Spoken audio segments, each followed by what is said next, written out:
Isn't that it? Isn't that the song? Yeah. That's it. That's all I got. Okay, great. Well, yeah, Nice. recognizably the riff from a Gorillaz song, and I love it. Good. Thank you. Good. Thank you. I've never played it before, so that's We can't clear the rights. The It beautiful was less thing than is, 10 seconds. You're good. Yeah. Yeah. And we commented on it. I think that's still allowed. It's parody. It was bad enough that it's parody. Until we trip the DRM. right. I have an opening question for all of you that is not related to what we're going to be talking about, but I was eating some baked beans for dinner this evening, and Okay. I wanted to ask Great. each of you, one, how do we feel about baked beans? What our favorite bean is? We positive Oh. about baked beans? Nah, whatever. I mean, I How love do we all feel? beans. Yeah, Great. I'm a big bean fan. Big on the legumes. Yeah. Yeah. Yeah. Fiber. I talk I about am fiber nervous a about lot. where this is going. You don't have, you really don't have to be nervous. I know. Hey, look, I know it's. Are we me gonna get and weird everything. about beans? No. I wanted to talk about how my favorite part of baked beans are the two little chunks of bacon that are so deliciously like softened and Oh. soaked inside the can. And I wanted to see how Yeah. other people feel about that because I know my wife doesn't like it. She's like, you have to take that thing away from me because that's gross. I don't want one of those. But it's like my favorite part. If I could buy a can just of that, I would. Ew. No. Frosty bacon? Nope. You can make that if you Yeah. really need it, but that's a no for me, dog. Okay. Yeah. I mean that stuff is delicious, but it's like just slightly too good for like dog food. Like it's that quality. I don't know. And it's just like my dogs eat pretty well. Mine too, but like a can of that, I just picture like a wet, gelatinous, like Yeah. cranberry sauce, you know? where you Yeah. just- Yeah. the Just originals. chunks of stuff in it too, and Yeah. just it being Like Yeah. old Beautiful. school Jello molds with Yeah, just like Yes. tightly Oh, packed like with weird stuff in meat it. and vegetables, little stripy squares. Yeah. potato. Yeah. Oh, Yeah, I guess I am kind of just saying that I want bacon strips is what I'm really Yeah, you saying. want here. dog Yeah, So strips. that is on me. But the good people at Bush, they make some beans. And they put a little bacon in there. it's a big part of their whole deal. Yeah. So if you're listening, debutbuddies@gmail.com, you want to sponsor the show. we can talk Use about beans. offer code buddies. Yeah. to get 100% bacon in your next can of baked beans. Oh, Ew. That means you win the bean factory. But you have to go with 5 other young children Yeah. and oh God. pass a series of moral conundrums. I was listening to a podcast about the Cola Wars over the weekend, and they were discussing, I don't know if you guys remember, like, it was either Coke or Pepsi was doing some sort of major giveaway where some cans did not have any soda in them. And you would Oh. open it and literally like a prize, they were engineered so that a prize thing would like pop out of the can when you opened it. That seems like someone's gonna get hurt. It was They Yep. were recalled within 1 week because it Yeah. was a Yep. terrible idea. But one of the terrible idea parts of it was that they had to make it feel like it was the same weight as every other can Right. for the purposes of not giving away what the winning cans Yeah, were, so right? you don't Otherwise, take people would it. just raid things and take all the prizes. So they were putting a small amount of a dense, like chlorinated fluid in there. Oh no. my And that's God. just like That's bad. rocketing into people's eyes. Yeah, when it was supposed to Wow. smell bad so that you weren't going to be stupid enough to drink it, but then of course a kid No. did and got sick. People and are so stupid. that's all. Yeah. People are so recall. stupid. But just imagine if you opened a that's can incredible. of beans and just all bacon shot out with a little Yeah. flag Yeah, I would and a man. sue. Why is it shooting out? Well, because it's Oops, all bacon. yeah, it's got like a air compressed sort of lift inside. Because you If won. I get shot in the face with bacon, Yeah. I will commit a crime. I will Yeah, commit a that's fair. serious crime. I think you'd commit a crime similar to well, there's not really any crimes committed in what we're about to talk about, but There's a murder. There may have been some crimes in the production process for sure. Yes. Well, Yeah. sure. Oh, yeah. Yeah, there's questionable sort of adult on alien manslaughter situation. Sure. We'll get to it. Spoilers. Spoilers. We sure will. We sure will. Ahoy, listeners! This is Debut Buddies. It's a fortnightly podcast about firsts. My name is Nate. I'm one of the buddies. I'm Kelly. I'm an additional buddy. I'm Chelsea, the disappearing buddy. And reappearing buddy. And reappearing. And we have a special, extra, always here, permanent, honorary buddy. You listen to him every single episode because he's always providing the bopping, wonderful tracks. He's on the ones and twos, I think. Is that what that means? Is the ones and twos? Is that a music thing? Not even a little bit. No, not even a little. That's drums. Well, there are drums in it. Oh yeah, there are. Yeah. Yeah. Okay. So Yeah. who's wrong now? Still but I you. think the ones and twos are turntables though. Oh, you're right. Oh. You're right. So then Kelly's there are- wrong? Kelly They're was wrong. Yeah. I'm the only one right. Yeah. Michael Hey. J. O'Connor as well. But yes, Michael J. O'Connor, welcome back to the show. Sure. Thank you. Hooray! Huzzah. If you had to be on the ones and twos, would that be okay with you? Yeah, that's fine. I'm open. Great. I'll be on End the of the world threes. I don't care. scenario. Nice. Cool. Yeah. I'll try anything once or Hey. twice Or twice. Yeah. or threes. Yeah. Who However are many the times it threes? takes. Who's on the threes? If somebody's on the ones and twos, who's on the threes? You gotta. The Holy Spirit. Amen. All right. Well, that's popular music. Popular music. Yes. I see what you're doing there, but I don't. This is why I left Nate. Yeah, I know. We are going to talk about something that, it's a bit of a fever dream about anxiety, Yeah. Yeah. and it's also, An anxiety dream about fevers. yeah, That's so Yeah. true. It is is. both. It's Oh my both. God. it's a very wet, hot and cold movie all at the same time. Yeah. That's for sure. Oh, you're so right. I also have to make a Dry. startling confession to start the podcast. Oh. You need a theme song for startling confessions. Yeah, okay, great. Yes. Hit us with it. Get on the ones and twos. Immediately. Make it. I'll make it. Great. okay. We might need fours for this one. I had never seen this movie all the way through until we decided to do it. That's Oh. wild. Have we said the name? And I watched it immediately the evening before its creator passed away. Oh. This For is the your first fault. time Interesting. ever in my entire life. That makes sense. I had seen did bits this. and pieces of this. But did I? Right. Did I do that? Steve Urkel? Yeah, I think Probably. so. He had a quota on the number of unique who could watch individuals to have seen it. And Yeah. he just You let you tipped it tipped over. it. Yeah, I was like, oh, okay, well, Nate did it. My work is done here. He's like, we achieved it. That was the deal he made. We are, of course, talking about the first David Lynch film, Eraserhead. Let's start off by talking about the number one thing that you can't call a group of David Lynch fans, Michael J. O'Connor. The number one thing you can't call them. Boy. Wim Wenders. Okay, that's a very smart answer. I like it. It wasn't what I was thinking of. Kelly, number one thing you cannot call a group of this director's fans. All I can think is Twin Peakers, but only because we're going to run into copywriting issues with the restaurant chain. Okay. Yeah, that's a good point too, and it wasn't what I was thinking of, but I like where your head's at. Nate, Chelsea? we never see what you're doing, Chelsea. Yeah, I can't. No, I've got nothing. My brain is not functioning very well today. Okay, the correct answer was a lynch mob. A lynch mob. Oh. Cannot refer to the fans. of Yeah, David that's Lynch. probably. I wasn't gonna go that way. So Yeah.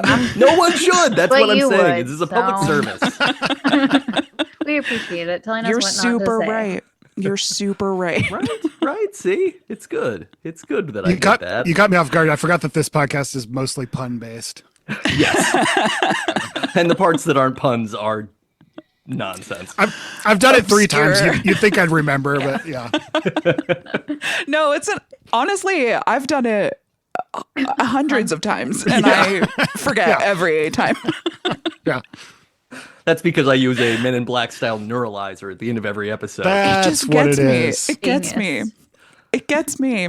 Genuinely, friend of the show, Savannah, messaged me a few days ago with commentary on one of our recent episodes. And I was like, no idea what you're talking about. I've never heard the words that you're saying in that order. I don't know.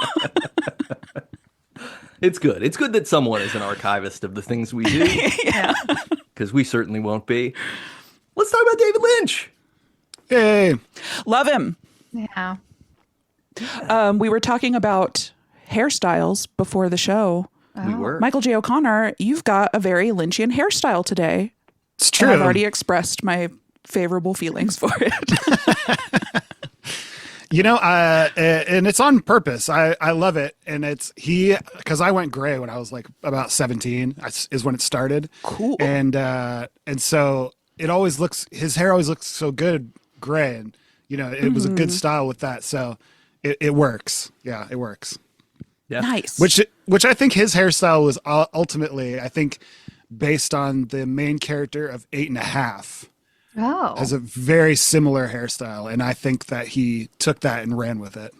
Oh, nice. Which makes sense. What? It's a very artful movie. He's a very artful person in general. Yeah. And I love both his hair and your hair. Beautiful to look at. Inscrutable to understand. Yes, But very carefully and exquisitely assembled. true. Much David like Lynch. Eraserhead. Yeah. Much like Absolutely. Eraserhead. Boy. Okay, so Nate, this was your first time watching it. Yeah. Michael J. O'Connor, I'm sorry, I'm going to respond. I'm going to use your full name every Yeah. time That's because fine, that's that's fine. how I know you. It's all good.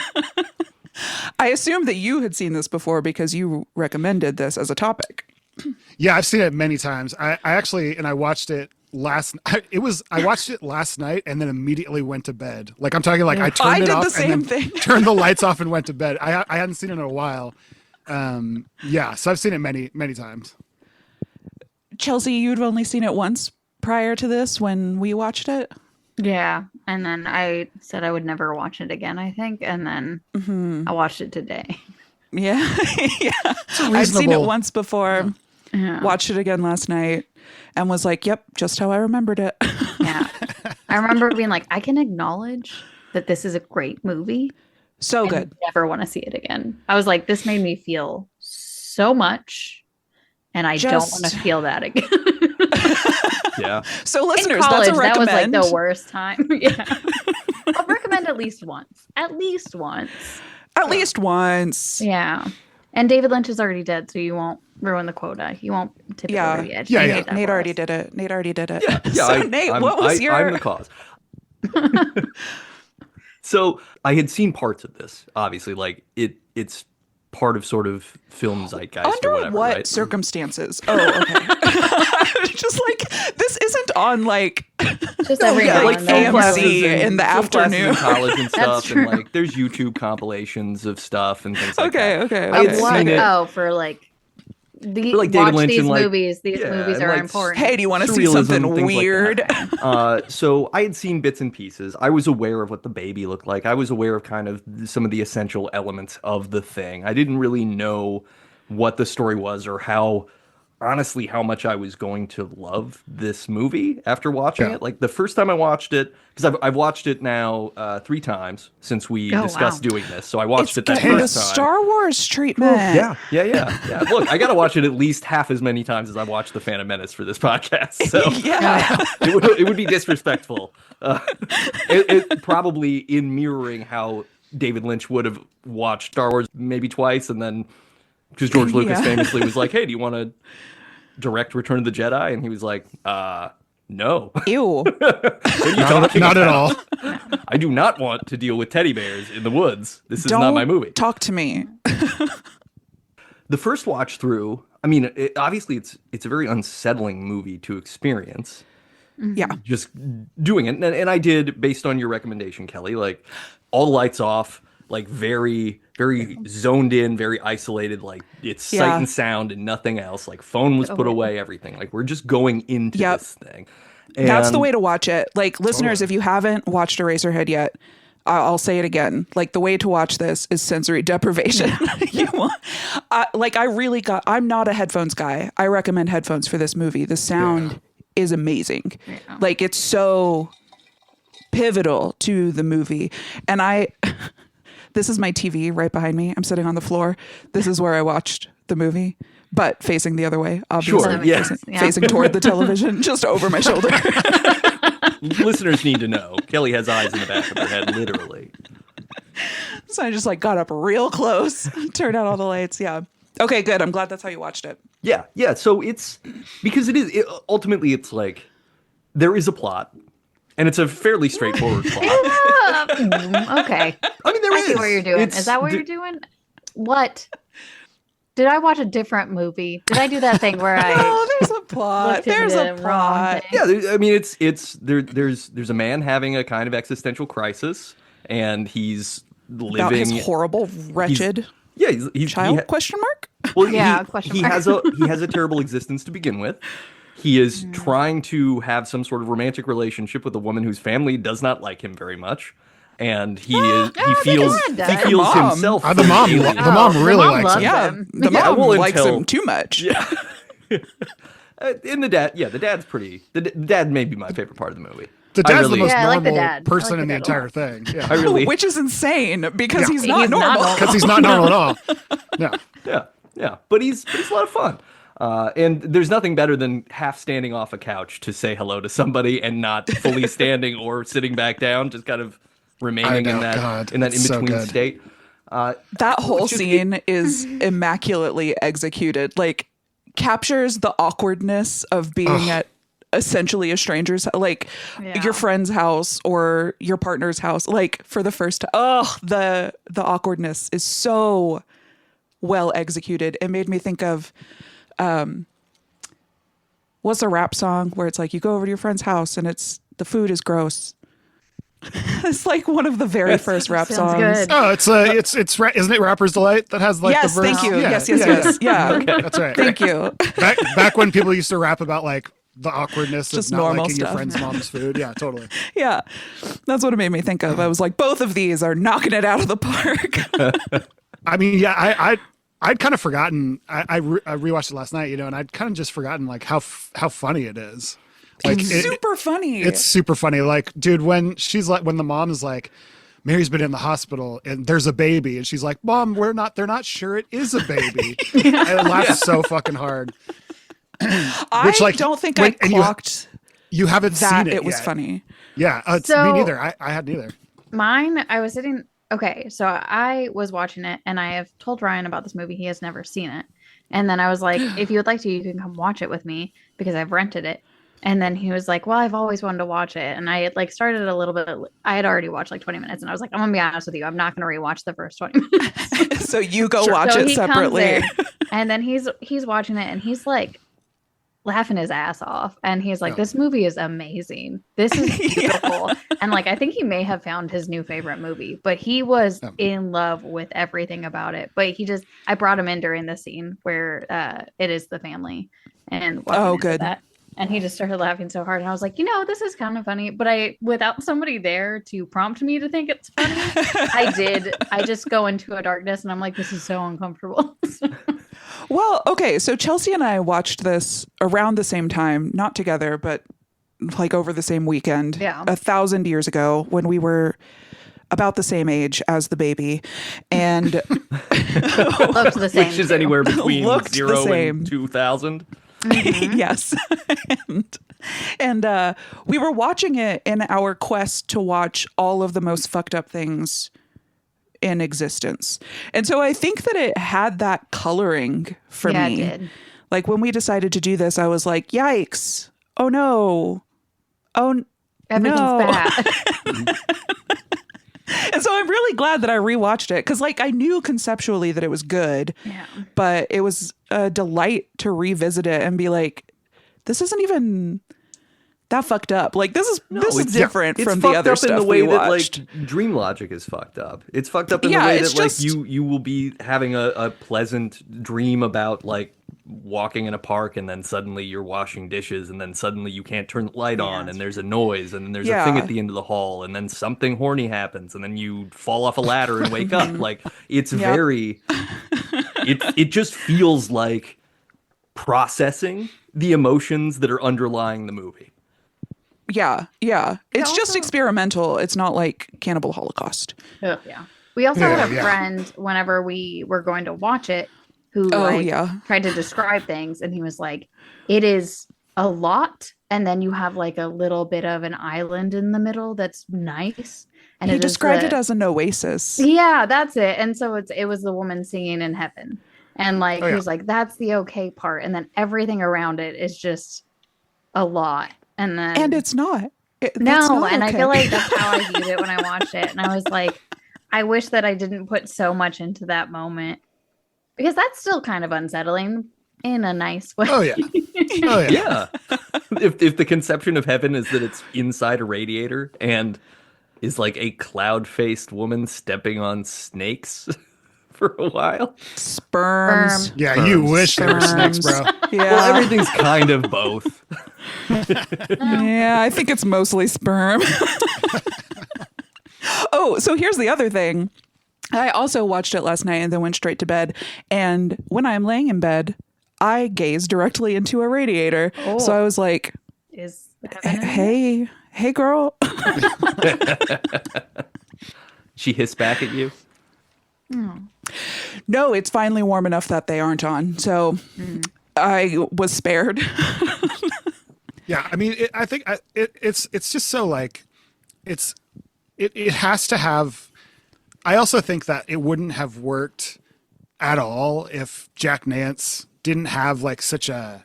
He's so like he reminds me so much in that movie. I don't know if you guys have ever seen The Graduate.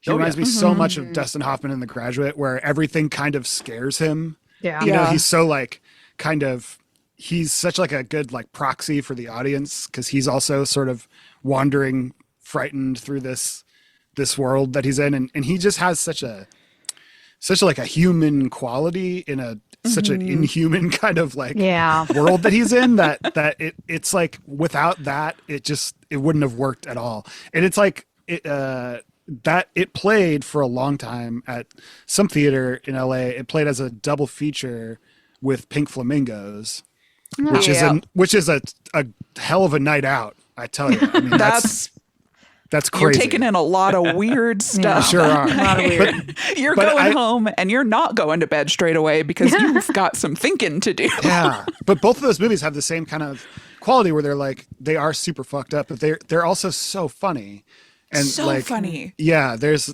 they walk that line super well. Those movies are sort of like spiritual twins in that way, which I would have never put them together before. And I think that it comes down to what you were talking about with Jack Nance and his like audience surrogate, but also he's got a weird otherness to him even while serving that purpose. And I think that the like almost documentary style of Pink Flamingos does that as well. Like Right. it brings you into it. Yeah, I think Nance has to be one. He's got the like wide-eyed befuddlement thing down, which is a big part of Yeah. understanding, feeling this movie like you're grounded in someone who's out of place with everything else that's going on. But I think part of the reason to go back to hair, like part of the reason why his hair is styled the way it is because if he had normal looking hair, it would feel worse. It would feel more unsettling, right? Right. Like at a certain point, if you're going to have this kind of elevated cartoonish sort of energy, as unsettling as it is, you have to have your main character as audience surrogate also be kind of cartoonish seeming. Otherwise you would really feel the dissonance. Well, and I think it's all supposed to be like you said, dream logic. Like everybody is like, oh yeah, that's a guy, but like Kind of. Not. weird. Yeah, Like it, right. like that's a love interest, but like Is it? something's weird about it. Like I can't. You Like were- it's all like a little bit off kilter, except for the baby, which is entirely off kilter. Oh yeah. Chelsea. That not a little completely. I feel like the direction in the film had to have been like, yeah, can you do it more awkward though? Like, can we do this more awkward? Like every shot, he was like, let's do it again, but more awkward. Let's Well, hold it have you- longer. yes, hold it longer. Hold it That's got to longer. be Lynch's like number one direction he's ever given. Have you heard the stories of how Lynch gives direction? No, please tell me. It's always okay. So here's the quote that I remember, and it's illustrative of all of it, which is like, put more wind in it, like Oh. just Sure. directions that it's like, got it, okay. You're like- And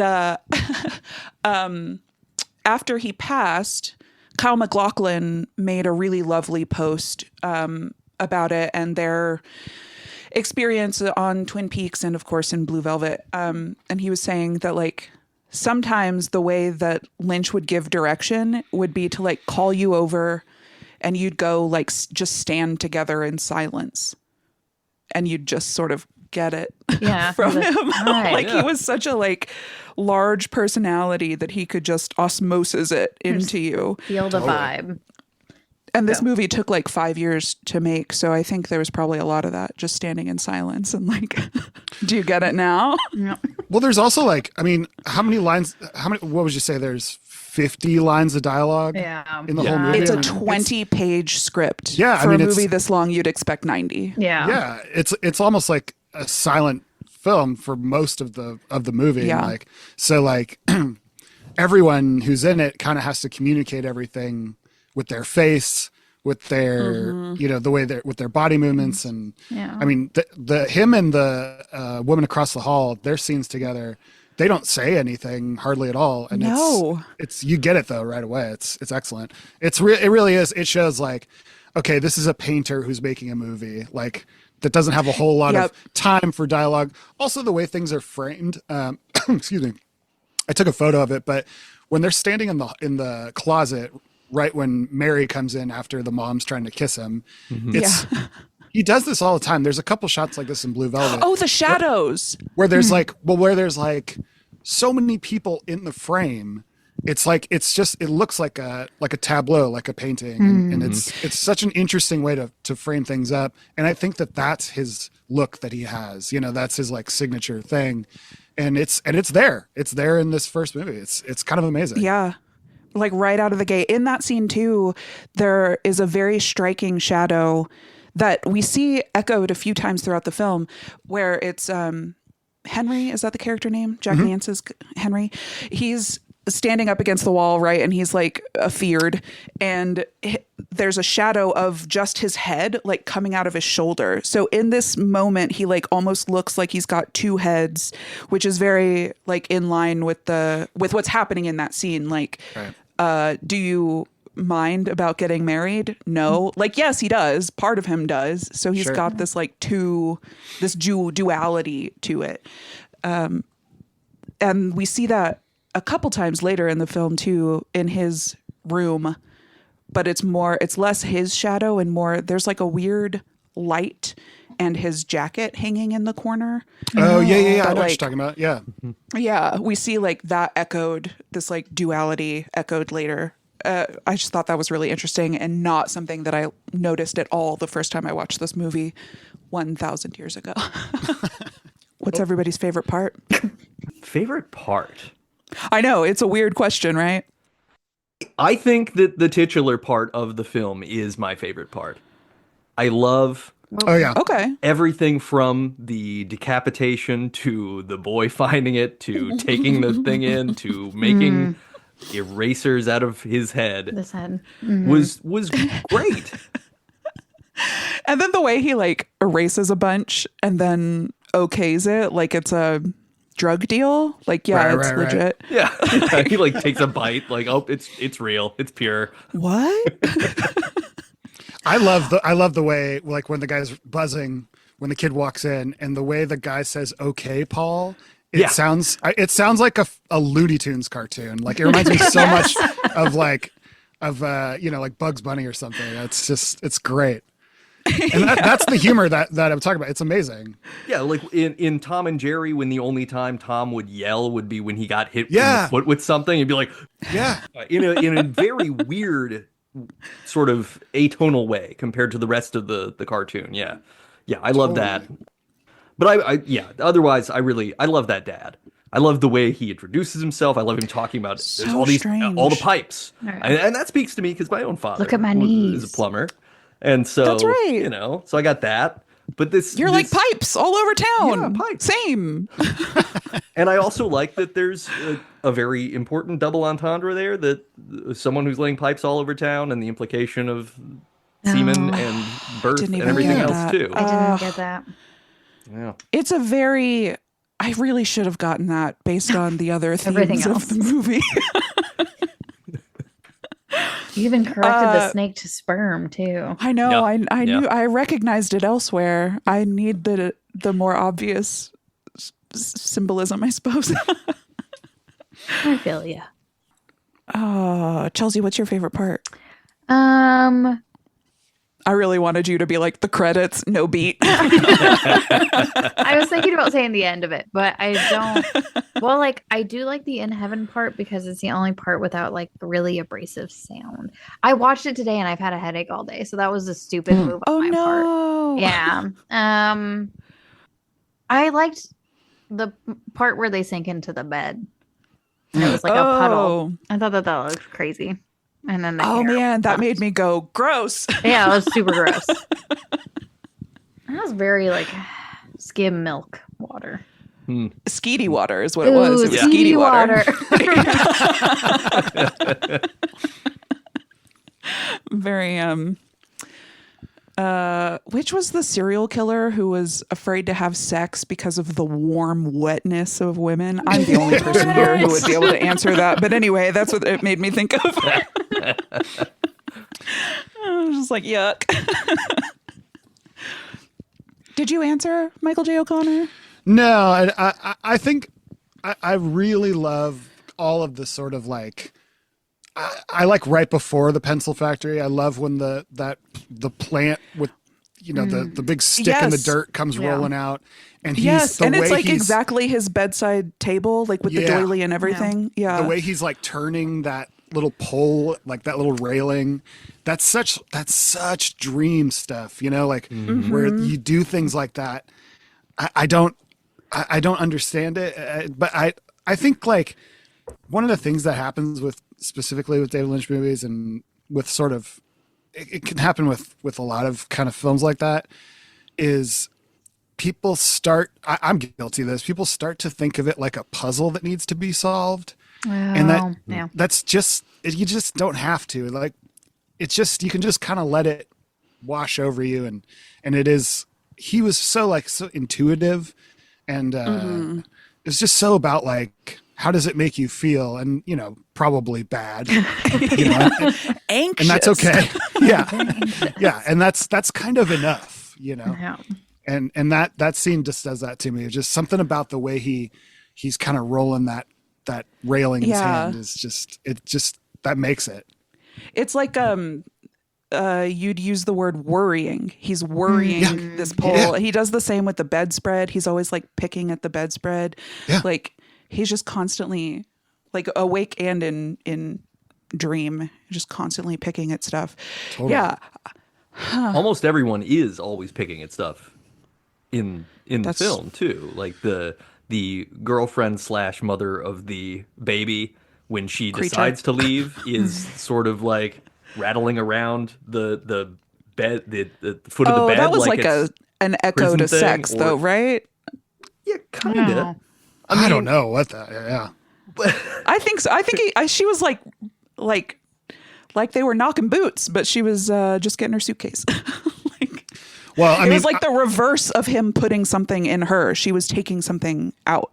totally. Oh, Okay. It's also, that shot is the like exact shot from Twin Peaks of Bob at the foot of Laura Bob! Palmer's bed. It's Yes! like it's a thing. Ah. There's so many like also I don't know if you watched like The Return, the third season of Twin Peaks, but like the stick is also in there, and you know, like in that dream sequence, it's like a chevron floor and with the curtains, The they're chevron like floor. all these like motifs that, yeah, again, like we were saying, like it's all there right away. You know, it's kind of incredible. Yeah. Yeah, the minute he walked into his apartment building and I saw that floor, I was like, is this the fucking Black Lodge? Yeah, right. Like, what's happening? All right. Because I don't think I had seen Twin Peaks the first time I watched this movie. I don't think I'd seen it yet. And fortunately, I just rewatched the first 2 seasons. I haven't seen The Return yet. You but gotta. I'm glad that it's up next. I just got to watch Fire Walk with Me, rewatch Fire Walk with Me. So I'm glad that I had just done that because it was like, okay, good. I'm already in a Lynchian mind space. I've got some of the imagery like already top of mind. So I feel like it made it easier to drown myself in Eraserhead. I still don't understand the eraser though. But like you said, maybe I don't need to puzzle on it. I can just let it. Yeah. Yeah. I mean, it's been for like years and years, you know, it's been like, this is a film that's about being afraid of fatherhood. And that's definitely a part of it. But I also think, and maybe I'm kind of shoehorning this in, but I also think like so much, I think it all goes back for him to transcendental meditation. All of his stuff is about that. That was a huge thing. And I think like The Lady in the Radiator is sort of, could be, you know, there's all this craziness happening outside of that. There's all these horrible things, but that is a place of kind of calm, white, you know, goodness in this very like dark world. And I think like a lot of what he does can be kind of traced back to what he believed about transcendental meditation. I don't know, but that is something that I always kind of keep in mind when I watch stuff of his, because it's always there. I think you're right.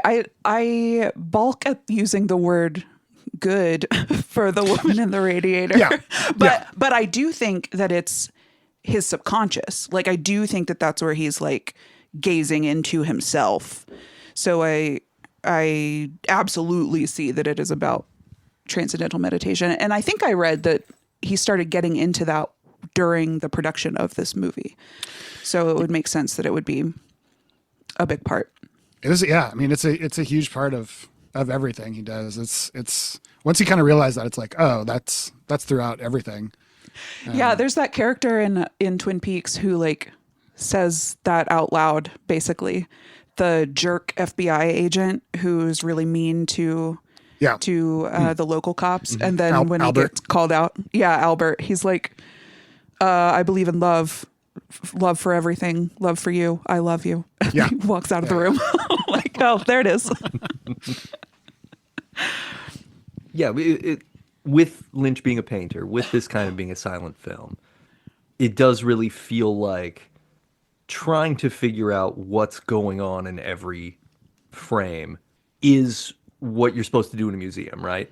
If you go look at any sort of painting with depictions of people in a scene, there is some sort of like vague allusion in the title of it that is about what this is about. And you're seeing like a kid in Jodhpur is getting chased by a puppy while someone's being blessed, another person's dying on an altar or something, right? Like, and you don't know anything about the context of what came before or what came after, even what's going on then. You can only project yourself onto it. And I think that's a lot of what this movie is doing, is it's saying like, hey, if whatever you're feeling, you're going to put on this. I'm going to give you something that is going to tip you directions, right? It's very much like meditative prompts. It's like, hey, go do the act of sitting still and absorbing something. Let me move you back and forth a little bit, and we'll see how you feel. Yeah. Yeah. Yeah. I mean, the beauty of everything that he did was just, you know, there's just you whatever you get from it is right. And there's no end. It's just bottomless of these kind of things that you can project onto it, ways that it can make you feel. He creates such a world that there's always something new to be found. I mean, yeah, it's kind of incredible, and that's what great art should be. Is you always get something else from it. I always do. Yeah, well, I think it's something that becomes different things depending on the era you watch it in, right? Like if in the present reality that we live in 2025, watching this has odd implications around sort of economics and poverty and our interactions with each other. And whether or not you should be a parent. Yeah, well, yeah, there's that. There's kind of the inherent sense of alienation that's present throughout the whole thing. Feels even more prescient given the way the internet works, right? Like this vibe's a little bit like people who never actually talk to other people in person, seeing each other for the first time, and the strange sort of affectations and weird connections that people make out of desperation, right? Out of loneliness, out of confusion, out of just being generally unsettled. Yeah, I feel like the only person in the movie who like gets a lot of social interaction is probably the neighbor, and she's like the least likable character.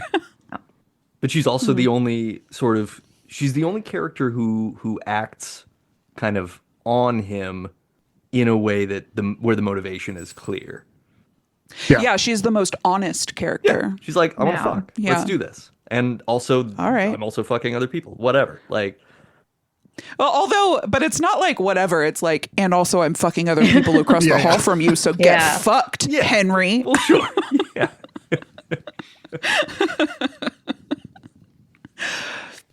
Hey, so guys, I hate to do this. I feel really bad right now, and so I'm gonna have to go. Okay. Oh no. Okay. All right, sorry, y'all. No, I really you're good. loved being here for the time I was. Yeah, we love you. Feel better. I love you all too. Bye. Bye. Okay, how do we pick up? I think let's talk. Can we talk a little bit about the spaceman who bookends the film? Yeah. By, I think, creating the life that creates the baby. The weird. And then also dying at the end. Okay. I am reluctant to call it the baby. I know that's what it is, but I want to call it the critter. You can call it the critter if you want. I'm not. Hey, we're not here to police the naming of the baby and or critter that may or may not be based off of a rabbit. My favorite thing about that is that no one really knows what it was made of, which is like I know. so horrible. Like one person knew what that was made of, and we are not finding out from him anymore. He's gone. He wouldn't tell us anything about this film or anything he made. He said it was his most spiritual elaborate film. on it. No. He was the best. Yeah. Totally. Let's talk about the weird guy at the beginning and the center of the Earth. I think that's an alien planet. Was my sense. Oh, I thought it was. Honestly, what I thought it was an egg. I thought that he was like controlling the conception of. Yeah, I took him to be something of a god. Yeah. I assumed he was like an alien god character who was in some way presiding over the reality that Henry is experiencing and giving him the thing that he thought he needed, right? Because we open on kind of Henry is clearly sort of dissociating, and we're dealing with him overlaid with space and then overlaid with the baby occurring. Critter, please. The critter occurring, which is kind of the thing. Which was kind of a neat like 2001 energy, though. Oh yeah, I felt like the critter is definitely alluding to the space baby from the end of 2001. And then we're sort of getting the sense that like, okay, the critter and him are one and the same. So not only is it the paternity thing, but it's also this sense of like they're both sort of built wrong for the worlds they're going to be in. Well, and we see that echoed later when his head pops off. Yeah. The baby's head. the critter's head pops up out of his shoulder in a very phallic way. Oh yeah. So I was like, what? Oh, I see what it is. Oh, I thought it was something else for a moment. I think that you're exactly right, that it's like we are one and the same, but also very different, which I presume is what fatherhood feels like. Yeah, like I mean, it's notorious that fathers have a difficult time attaching to children until they get old enough that fathers can engage with them, and that's sort of the Well, and I think there's also a lot of like living vicariously, like, oh, I've had a child, that's my second chance to live the life I wanted, type of a situation. right, which is why when Henry's feeling most bound by his responsibilities and things, he thinks that by releasing the child and cutting its swaddling clothes off, he's going to give it freedom and free himself. Yeah. Yeah. Was that an effort? Yeah. Yeah. Well, sorry, that's what I was processing. I was processing because I think also that part is about curiosity, like not just let me free this thing that I've never seen out of its bandages before, but also like, what the fuck is in here? Yeah. Like, none of us are sure that this is a baby. What is it? What is it? Well, yeah, and it's about the assumption that your curiosity can be safe, right? That can kill the cat, These the appear critter. to be. Yeah, it's going to kill the critter. Or probably not actually, but I'm sure there were some cat parts in there. Oh God, probably, right? I am sure. Well, because they cut. Oh no, because I read that they cut from the film. It was longer. They cut David cut like 20 minutes from it, including a scene where Henry is fucking around with a dead cat. So yeah, there were probably dead cat parts in there. Probably. Okay. Probably. Okay. Do you like how I specified dead? Like there could have been live cat parts in there? I mean, they were at one point live. Yeah, true. just probably not during filming. Yeah. I mean, at least not by the time it was done. Well, I know at that time he was doing these art pieces called different kits. He had a fish kit where he dissected fish and a fish and made it into like with instructions on how to put it back together. And took a photograph of it. It's called the fish kit. I know he had a bird kit. He may have had a cat kit. I'm not sure. God. But he had he was sort of fascinated with things like that, especially at this time. I know like I just listened to Room to Dream, his memoir that he did, and he said that when he was living in Philadelphia, his dad came to visit. And he was like, I brought my dad down to the basement because I wanted to show him my experiments. Which were just like birds and different animals in different like states of, rotting, like animals that he had found on the side of the side of the road, And he said he was like very excited to show his dad these experiments. And as they were walking up the stairs, his dad put his hand on his shoulder and he said, Dave, I don't think you should ever have children. And that was when he realized like, oh, he thinks I'm like a psycho. Like he doesn't realize I'm not doing this because I get a kick out of it. Like it's for art. I don't know. I have to do this. Yeah. I'm aware that I'm being weird. I don't think I'm doing a good thing. Yeah, exactly. Right. I don't think this is Do you remember how old he was? Probably like, I know it was when he was in Philadelphia. So like probably mid-20s. Oh, okay. Yeah. I was imagining like a 12-year-old, and I was like, can you imagine your 12-year-old taking you to the basement and being like, look at my dead animals. Look at everything. I think he was. Do you like it? I think he was in art school, yeah. And I don't think he killed these animals. Okay. I think they were just like ones. Because he was like a vegetarian. He's not. Yeah, he's not killing these animals. I don't think so. He's clearly fascinated with the way biological things function. Like that comes through in this movie. And it's not like he's answering questions or doing some sort of journalistic or academic exploration of these things, but he is interested. He's like, hey, look, your guts on the inside. Like your Yeah. head is full of eraser material. Like your babies have just a bunch of goop and you don't know what's going to foam up in there. Like there's this whole sort of like people have I gotta get boils and weird fixed. stuff and like and the man in the planet with the levers is like covered with weird boils and things.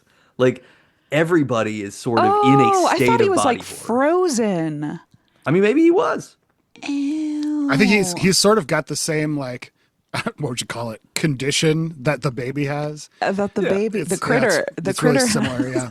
Which is one of my Yeah, one of you're I so think right. the funniest parts of the movie is when he turns around and there's that jump scare of the baby with like covered in shit, and he goes, "Oh, you are Oh. sick."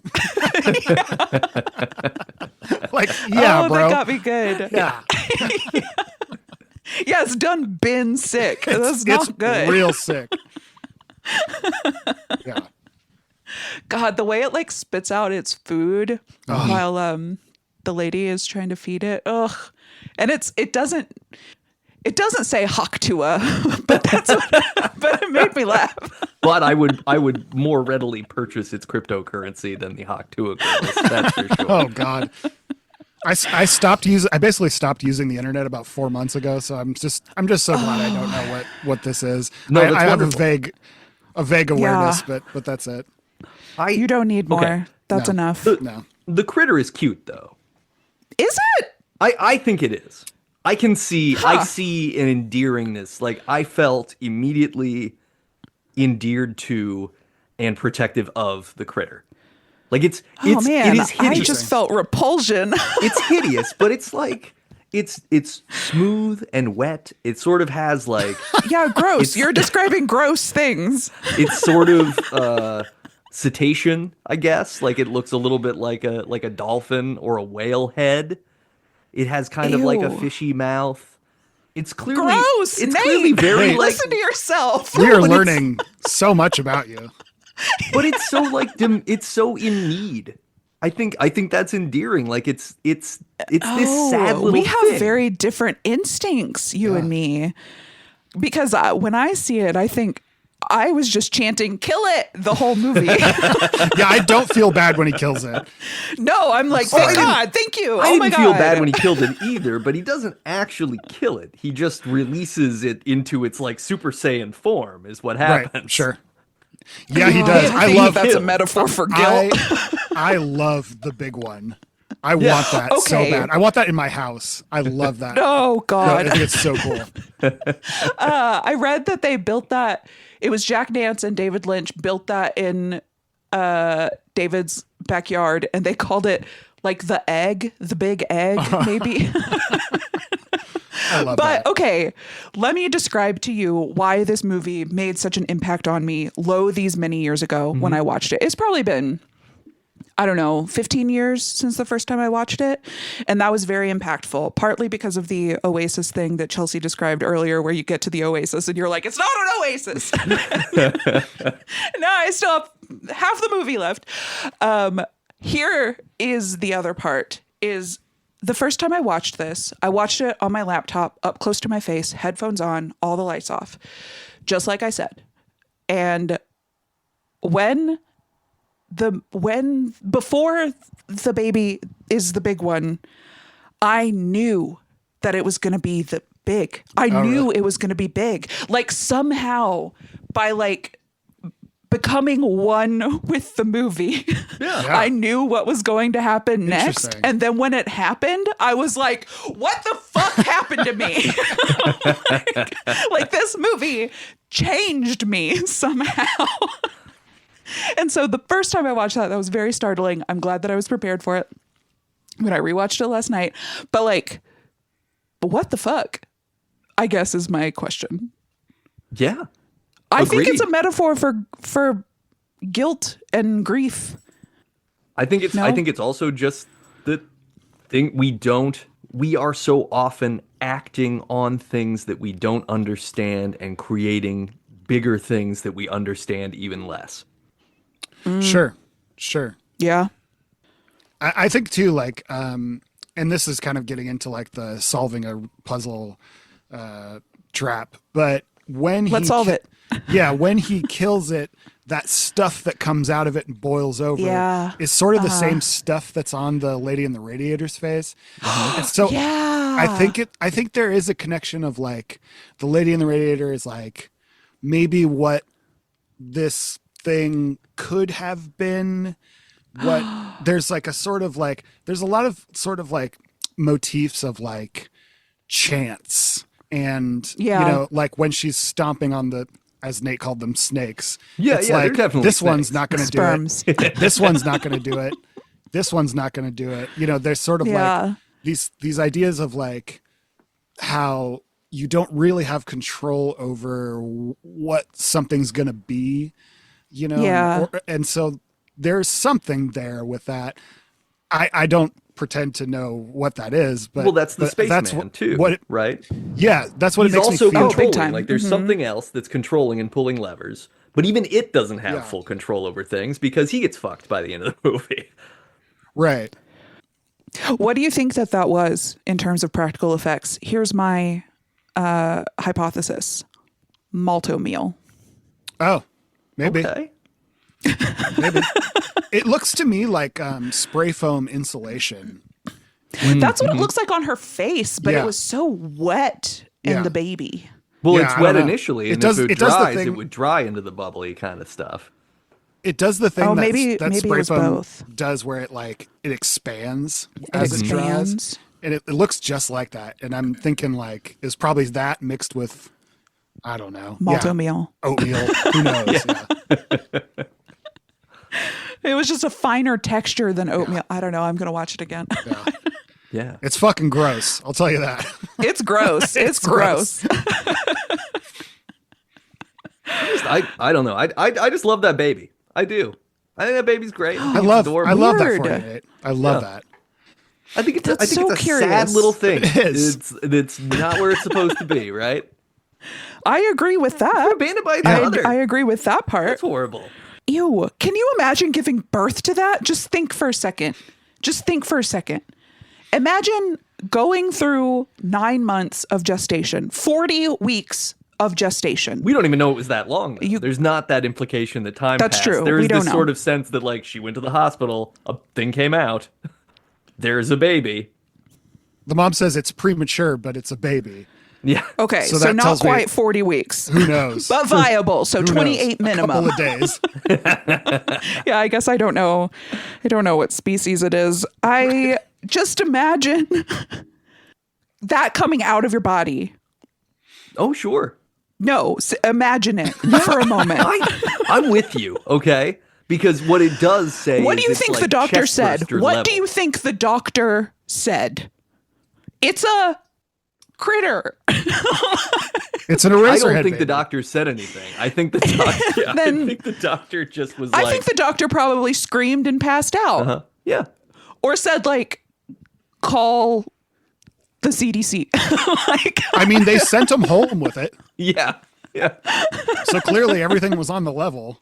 Well, I think that's what's well, so but cool not about this movie. straight away, right? They had to get married first. They were like, you have to get married and then you can pick up the baby. Here's my guess. suggestion. Don't get married. Don't pick it up.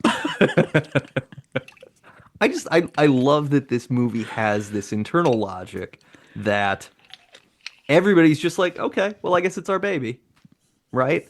Like, Right. there is no one is questioning it, which to me means David Lynch doesn't want us to question it either. He wants you to go like, you know Totally. what? It doesn't matter. Everybody here believes Totally. this is a baby. They think the weird thing about it is it was premature. See, but Henry is questioning it. That's why he cuts open the bandages. Yeah, Eventually. but he's not Eventually. necessarily Yeah. questioning that it's a baby. I think he's questioning like, if I unwrap this thing, can I help it? No, I think he's like, what the fuck is this? See, okay. And I also have a question about what he gets in the mail, the little cashew looking. Oh yeah, I Item. don't know. Yeah. Oh, yeah. That I- was, idea. yeah, very odd. I thought that was like, okay. So I read that as like a metaphor for like the abortion pill, but like Oh. late. Like I thought that was going to be like a poison to the critter. Yeah. Interesting. I don't. And so so when we get to the end and he's cutting it open and then he stabs it, that's like 0% surprise to me, because it felt like he was just waiting for his wife to leave Right. so that he could do this. But I don't know, because he just like puts it in his little cabinet and closes it away, and it like wriggles through the dirt that he has all in his apartment. Does it wriggle through the dirt after he killed? I feel like that's after he cuts it open. Maybe Was maybe it not. after? Maybe. I can't remember. I also can't remember, because it's like a dream. It's just No, like I know. Yeah. iconic imagery, Totally. iconic imagery. Yeah. I guess I read it more like more of a compassion killing kind of thing, like a mercy killing, where he was, he I he think two only things can he be true. finally like he's exhausted from this thing that won't eat, is clearly sick. He can't Won't shut sleep the fuck up. Shut the fuck up. It's a loud sweet little thing. Well, and then it starts laughing at him. Yeah. It was so mean. So mean. Which I think that's when he decides to kill it. I think that happens right after it starts laughing at him. I think he'd been toying with the idea, Yeah. and then when it laughs at him, he's like, okay, well then, Yeah. for sure. Yeah. Let's open you up and see what's inside. Ugh. And that little laughter, who did that? Do we know who did the laughter? Was it David? Feels like David. I mean, I know that the baby noises are his daughter, are Jennifer Lynch, who was Who was like 3 at the time. I mean, when they started, probably a baby. Mm-hmm. So that's probably literally her like baby noises that they kind of cut up, and because she's in the movie, she's the little girl in the beginning. She's like 5. It took so long to make. She was like grown yeah, up she's ish by the time they finished. she's a child. Yeah, not a baby, right? Right. And oh boy, can you imagine being her? So she was born with clubbed feet, Oh, really? which echoes this like deformity Yeah, situation. that's part of the sort of Interesting. mythos around this didn't know being an allegory for Yeah. his own So can you anxieties. imagine being like, oh, have you seen Eraserhead? That's about me. Yeah. Whoa, no. In that movie, the baby has a clubbed head. Yes, yeah, it does. a Yes, it whole does. clubbed body, to be honest. Yeah. Just a club. Sort of club shaped. For sure. You could bludgeon something with that baby. Critter. Too slippery. Well, sure. Let's talk Well, he a little definitely bit. he bludgeons he bludgeons the wall when there's that scene in the bed where he keeps pulling. Yeah. He just keeps hucking. That's another kind of funny part. That's not really supposed to be funny, but the way he's just hucking it at the wall and they're blowing up is so gross, They're just like, dude.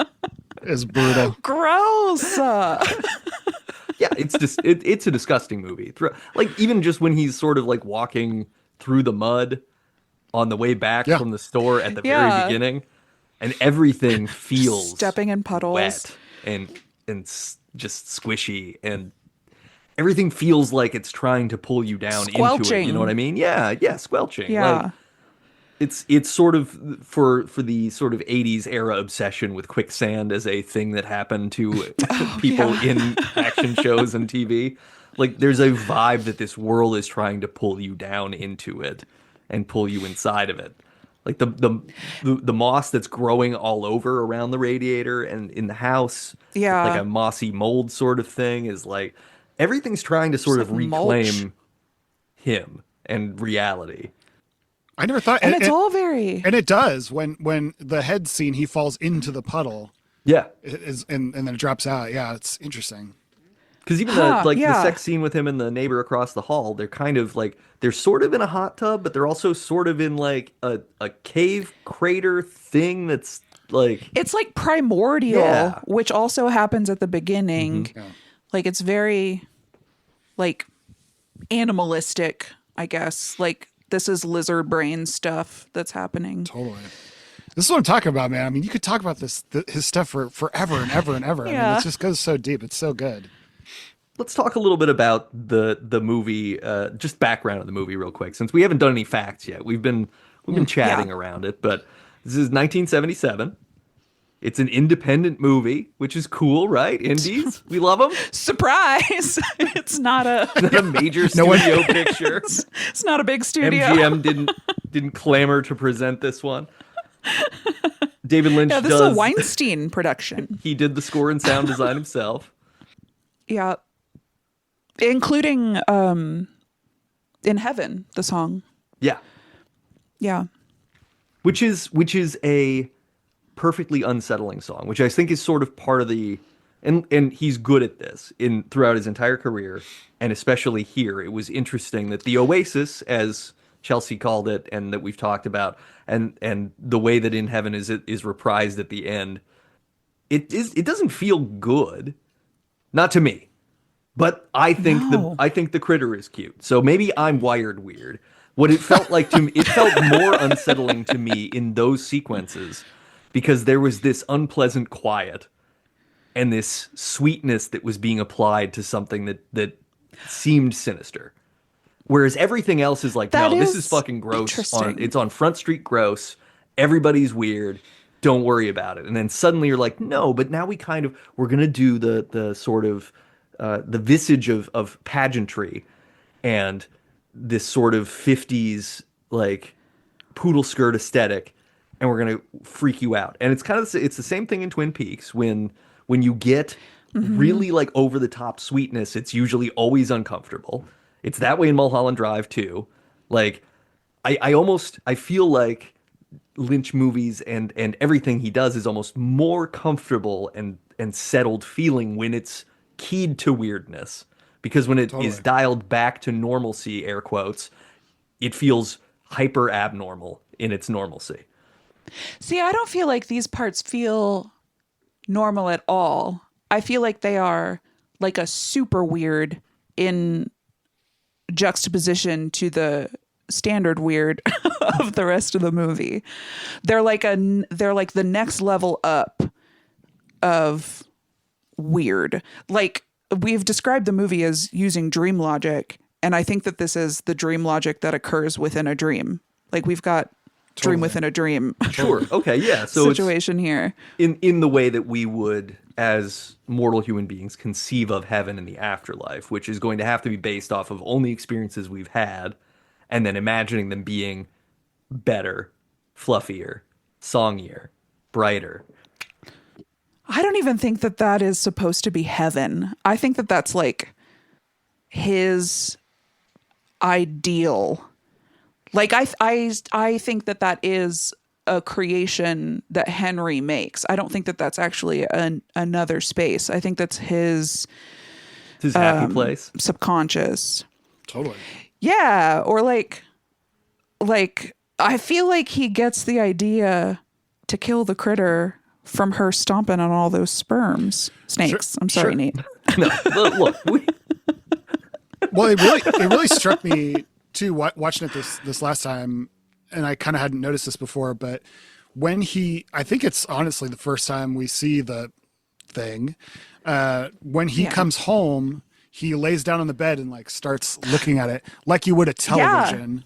Mm-hmm. Yeah, he like coyly Yeah. paws his way over to it. Yeah, and it's kind of interesting. It's I don't know. I think there's some, again, with tons of Lynch stuff, like there's also like thinking about like how you could be influenced by media, about Twin Peaks is for sure all about disposable violence on television, and Twin Peaks knows that it's a TV show, and so when you watch it kind of with that in mind, I think he had a lot of thoughts on that sort of thing, and yeah, I think there's something to that. The fact that he immediately goes and starts staring at it is kind of the key. It's escapism. It's the for key to the sure. whole thing. Yeah, for sure. Yeah.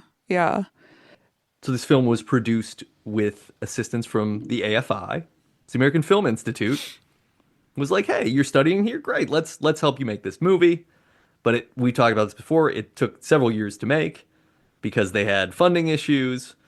Apparently, Sissy Spacek donated money to help make this film. She did. Yeah, that's pretty She cool. was, I believe, Sick. she was married at the time to the guy on the planet, Jack Fisk. Yes, she Yeah. was. I think I think she was married to him, right? Yeah. Yeah. And he's like Should I have recognized him? I don't think so. I think Okay. he was. I think he was a painter. I think he was. Yeah, I think he was a painter Oh. there. I could be wrong, but I think so. Okay. Okay. I know that him and Lynch were friends for like many years before that. So I think Yeah. they were painters together. One of the IMDb facts was like, this was his first movie. And I was like, wonder what his second movie was, and then didn't look it up. So I think he was maybe became a cinematographer or something. I think he Oh, worked in cool. film later, but I'm oh, not sure. maybe yeah. that's what it meant. This movie was else selected you in got? 2004 by the Library of Congress for preservation. So Oh. that's cool. It deserves that. Yeah. I think absolutely. my all-time favorite Eraserhead fact is afterwards he was writing The Elephant Man with a couple of people, and it got picked up by Mel Brooks's company, and Mel Brooks was looking through they'd worked on the script, and he was looking through it, and he said, okay, I know you guys, I don't know David Lynch though, that you guys have as the director for this. And they said, oh, he directed this movie Eraserhead. And Mel Brooks said, okay, well, I want to see it. And so they told David Lynch this, and he said, well, fellas, it's been great working with you. Yeah. It's a shame. It's a shame that has to end now after he sees this movie. But to Mel Brooks' credit, he loved it. So Yeah. good for him. Yeah. I can see how this could be divisive. The very first concept for this was something called Garden Back, which was based Yes. on a painting that David Lynch had done of a hunched figure with vegetation growing from his back.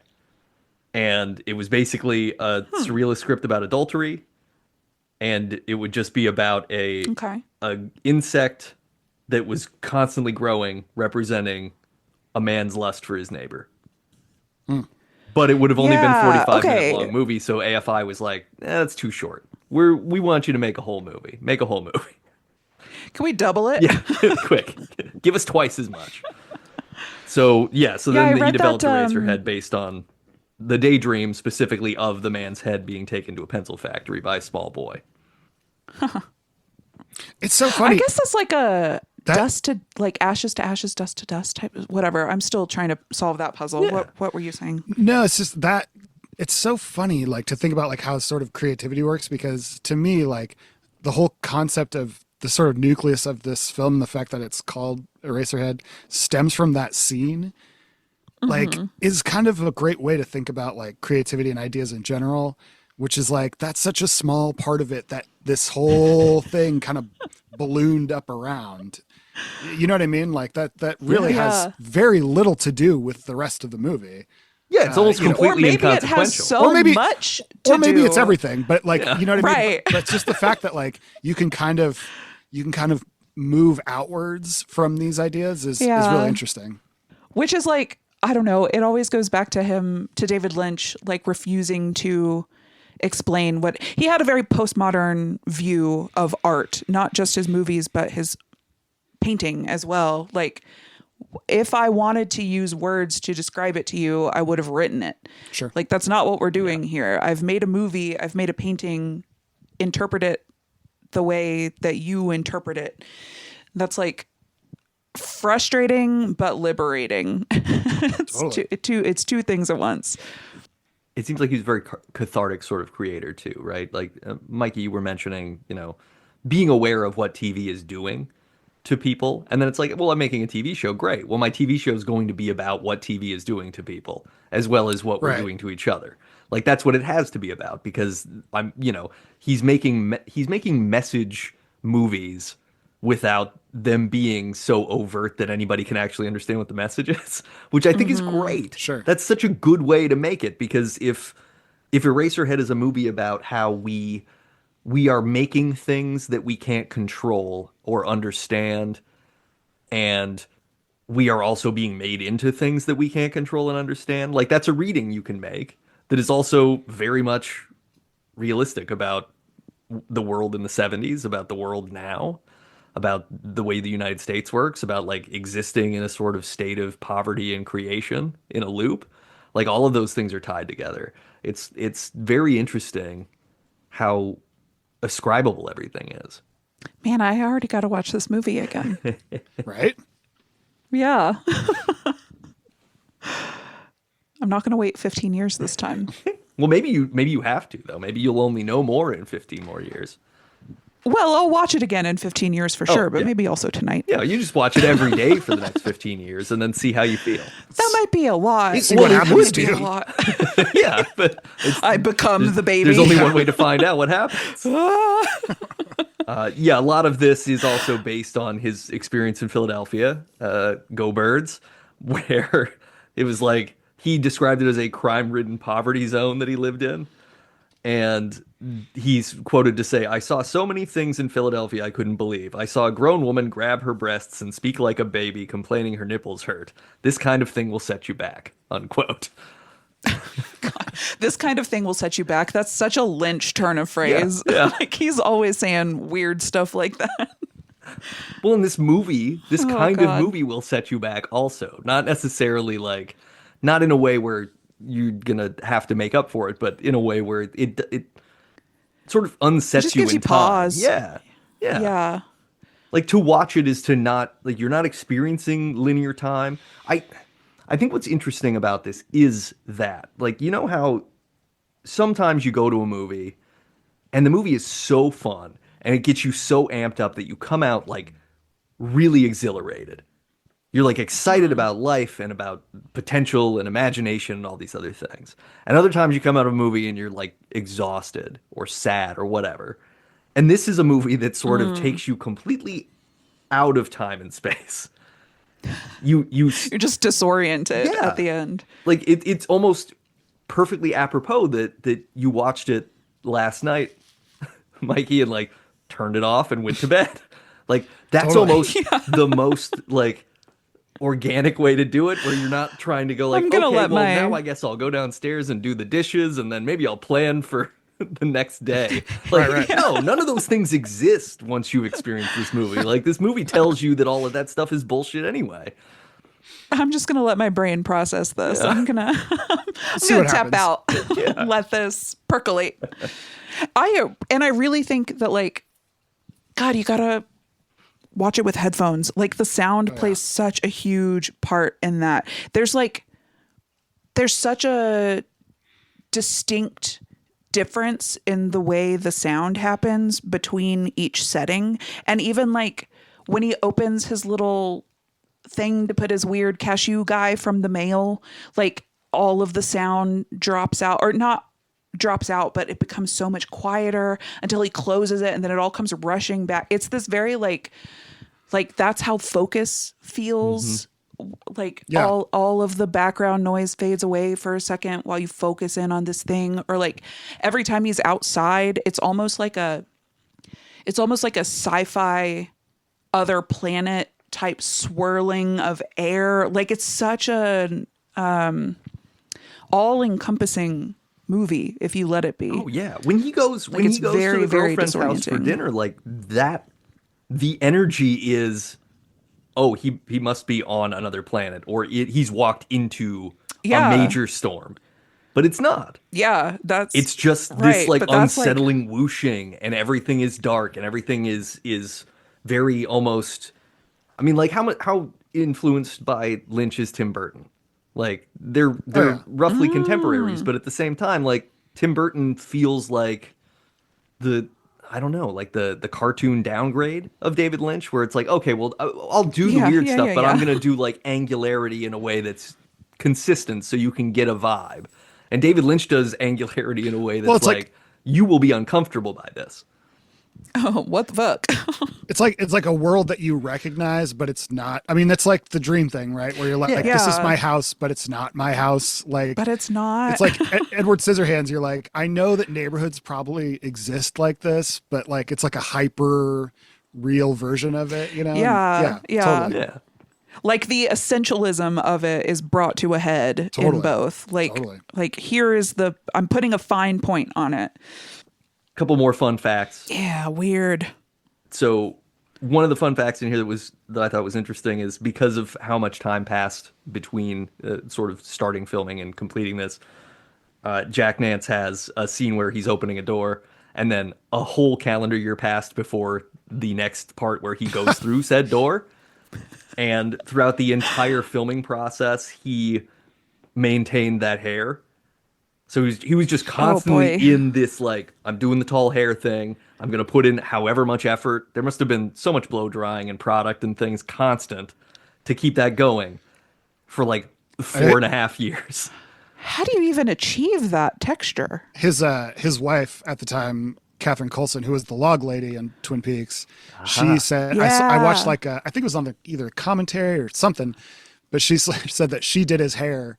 And she was like, I swear that's why we got divorced, is that he hated that haircut, that hairstyle so much. And I was the one that had to do it to him all the time. Yeah. Oh, I love that. I noticed too, like watching it again, like there's a scene where Henry's probably like, I don't know, 15 pounds lighter. There's like one scene. And I don't know if it was like the first one they shot. I think it's the scene where he kills the baby. He's probably a good 10, 15 pounds lighter than he is the rest of the movie. Funny. Yeah. That's wild. See, now I got to rewatch I mean, it now. 15 just pound for that. fluctuation over 5 years. It's not bad. It's not bad. No, not bad at all. Yeah. Not bad at all. Yeah.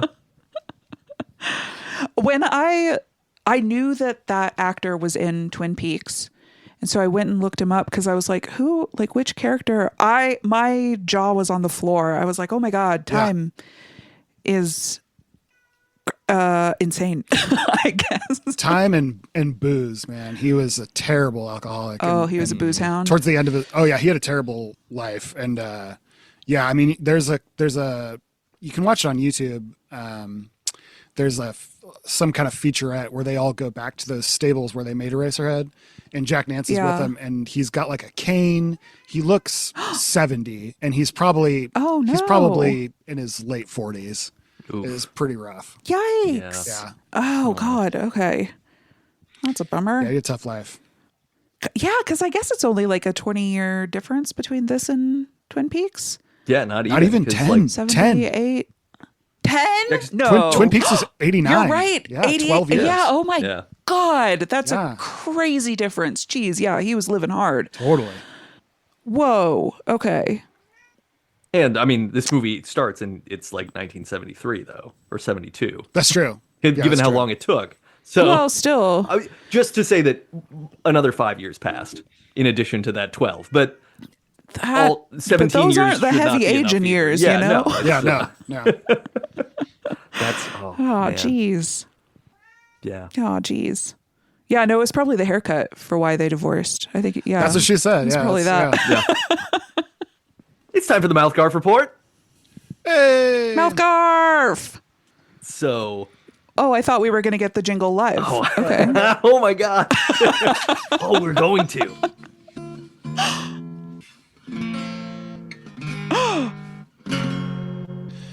The MouthGarf report.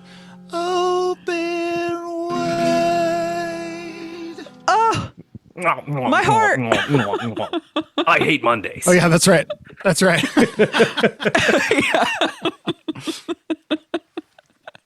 That was wonderful.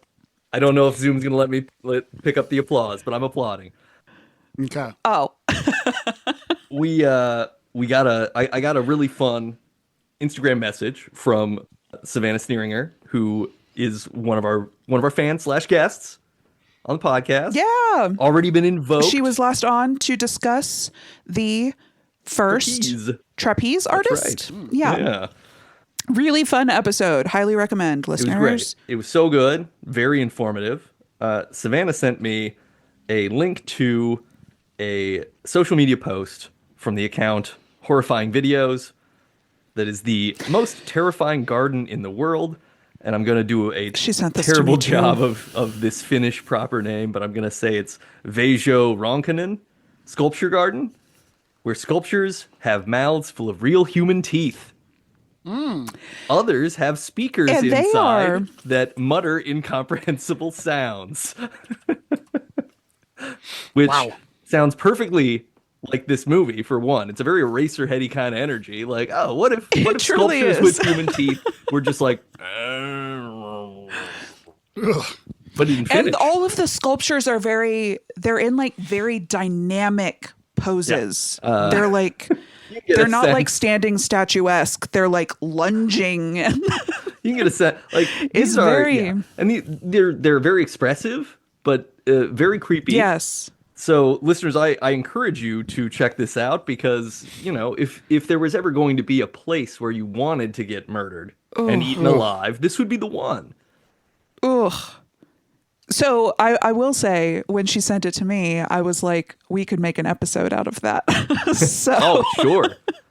Yeah. I think we should consider making an episode out of that. Well, then we need listeners. You got to start sending money to us. So so we can we go. need money to go to Finland, and then we can do a live episode in this sculpture garden, but not like when the Paul brothers found a person who had unalived themselves in Japan. No. That was inappropriate and insensitive and wrong. We will be tasteful. That's what we do here. We'll be tasteful. I guess we could do some research and make sure that this isn't like a holy site or something. Sure, yeah. We should probably do we'll a little make sure. bit more just learning other than one Yeah. social post was creepy. And so we wanted to, Yeah. you know, 'cause So the people strange. who are always touching the Mothman's ass, they may not know anything about the Mothman, but they just like those cheats. And fortunately, that's an okay one. I think. Right. I think broadly everybody's okay with everybody touching Mothman's butt. Sure. But is Mothman He's okay thick. with He's caked it? up. He is. He went Completely past the cake unnecessarily, by the way. I know. There's no reason for that. Well, I can think of two Well, reasons. okay. test. It's a portent of things to come. That's what you need to remember with the Mothman.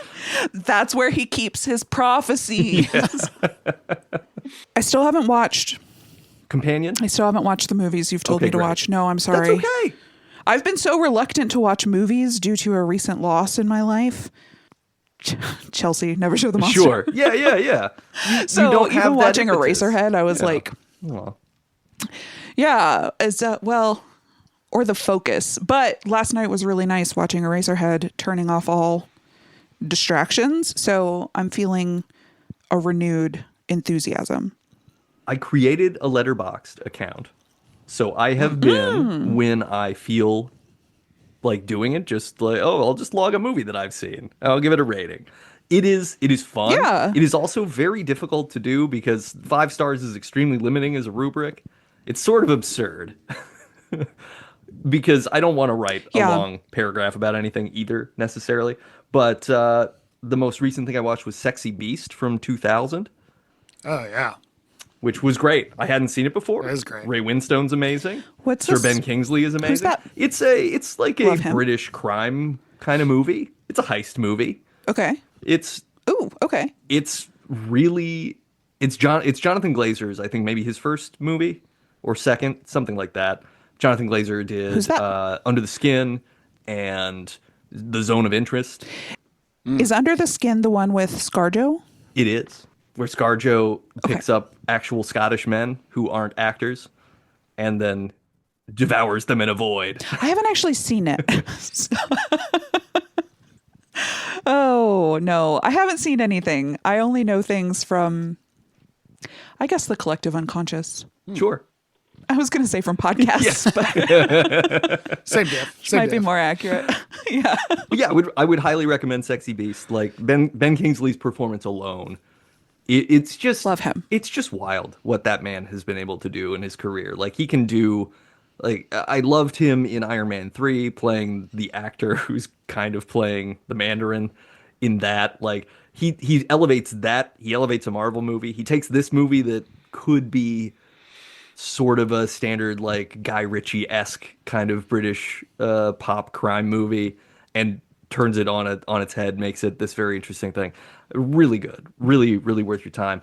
And I think some teeth get knocked out in it, so that lines with the MouthGarf. You love that. You love I do. teeth. I love when teeth go flying, you know? Otherwise, my X-Files watch continues. Hey, I'm also rewatching the X-Files. Nice. Okay. Oh my God. Yeah. I'm on season 3. I forgot I committed to it. Okay. What season are you on, Nate? I'm season 2. So I just watched Okay. last night I watched the episode where the boy is possessed by some sort of demon or ghost, and the episode opens on him being angry that he didn't get a balloon and leading his infant brother into getting Yep. run over by not a regular train, but one of the little trains No. at a It's kid's just a tiny playground. one. But I was like, oh, this is surely, having not seen it in years, I was like, surely a television show would not allow a 2-year-old to be run down, murdered by a train. No, They he's fucking do. dead. Yeah. Yes, he is. Yeah, dog. He's so dead that they don't And that's show like- it because they want you to know. Like, you're going to get the reactions of these parents sobbing. That's how you know this kid is dead. We're not showing you any gore, but it is inarguably more painful to see them be like, no. Oh, God. And you're like, fuck. That's also the one that for some reason Mulder stays at the hospital and Scully goes to investigate, where she immediately gets the shit kicked out of her Yeah. by the, you know what I'm saying? There's a couple like that where I'm like, she's a doctor. Why is she going to the, I mean, not that she can't hold her own, she can, but like she, you know, Yeah. she's always getting the shit beat out of her on that show. Oh, yeah. She's not a field agent. No, yeah, right. I mean, she is, but not like Mulder is. She is, but like, Yeah, it's crazy that well, I think that Mulder- why did he stay at the hospital? She's the doctor. because Yeah. not for nothing. I think he's a coward. I think he might be a coward. Well, he is kind I of, think right? he's a coward. There's the one episode I watched where his sister comes back, but she's actually a clone Yeah. of a group of clones, and the aliens are trying Yeah. to get rid of the alien DNA clones. And he tries Okay, to do spoilers. something heroic. Like, he tries to run into the hospital to help and immediately just gets cold cocked by Yes. the guy that Yeah. this hulking actor that was on Buffy and a bunch of other stuff. He always plays a heavy. He was always like a TV heavy guy. But yeah, he just gets his ass beat, and then firemen drag him out of there because the building's on fire. Right. He's too handsome. Yes. Yeah. He Because can't. he's an Oxford trained, like, he's a nerd. He's just like a smart Yeah, guy he's a who's nerd. into stuff, And maybe a virgin. and maybe a virgin. Because he's always just hunting porn. He doesn't know what else to do. It's true. At least in those early seasons. I guess it's established later on that he's not Yeah, anymore. yeah. He fucks eventually. Yeah. There's the episode where they I find don't know. Fucks is like a Well, strong he- word for it. Okay. We don't need to litigate Mulder's Sorry, sex go life. on. There's the episode where they go to the North, like they're in the North Pole, and the ship they find that's a classic has been episode. so Oh. salinated that like the ship is aging, everybody ages. That's yeah. another one where Scully, but Scully Classic. has to, right? I think what we're seeing is a lot of season 2, they're finding plot convenient ways so that Scully can start to also be a believer, because otherwise this would always be Mulder saw something weird happen and Scully was somewhere where it didn't happen. But that's Right. that's what bugs me about that whole show is that Scully has seen so much stuff, and then the next episode she's like, there has to be a reasonable explanation, Right. Mulder. And it's Well, like, even- lady, yeah. like you have seen, like you aged over, you know, you turned 90. Like, when was Nah, this? 3 she was days just ago? dehydrated. Oh my She was God. just Yeah. dehydrated. No, I mean, but she gets Makes she me gets, crazy. She gets attacked by ghosts, literally. I know. And then she's like, And that Christmas I don't have episode? a scientific explanation for the thing. The freak insane. the it's I'll say freak show. I know that's not appropriate. That's what it's called on the show. In the but yeah. episode, yeah. That's what it is, though. Yeah. That episode, I love that episode so much. It's a great That's one. a great episode. That's by who's the writer of that one? He's one of the best. He always makes The funny ones, yeah. Yeah, he always makes funny ones and ones where Mulder is like, you can laugh at him, Totally. which I Because like. maybe the Yeah. best joke in the X-Files through that point of season 2 is the guy that does all of the just all the like pain and penetrative tricks, like he puts nails in his head and Yeah, the blockhead. Yeah, the blockhead guy is the is role. talking to Scully about how, you know, the world needs freaks because it lets people understand the beauty in other things. And he's like, imagine going through your life looking like that guy. And Mulder Looking is like standing at this. He's doing like a full-on, It's like, great. Yeah, brawny, yeah, yeah. like one, you know, Captain Like Morgan, hands 1 on foot up. hips, Yeah, on this broad staircase. chest. Yeah, 1 foot imagine, up. Imagine going through life looking like that guy. That would be horrible.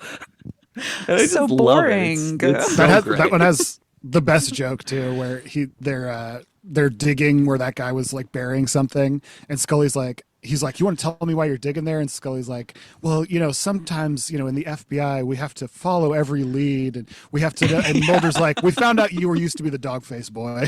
Yeah. Actually, that one has Michael J. Anderson from Twin Peaks. Is in that episode. From Twin Peaks. I was just about to say the same. Yeah. Yeah, and the most recent episode that I watched, literally before we jumped on here, was the pharmaceutical company that was giving some kind of parasite to the prisoners. So everybody just has these boils that get big and pop, and then it's gross everywhere. Not the really best gross. One, but gross. I always think they're interesting. Like, there's not a bad episode of The X-Files. Well, sure there are. Well, sure, yeah, there are, but I can think of some pretty racist ones that I don't love. Sure. Big time. Yeah. Even in the reboot, unfortunately. Yes. Yeah. That one episode in the reboot is particularly bad. Woof. Woof indeed.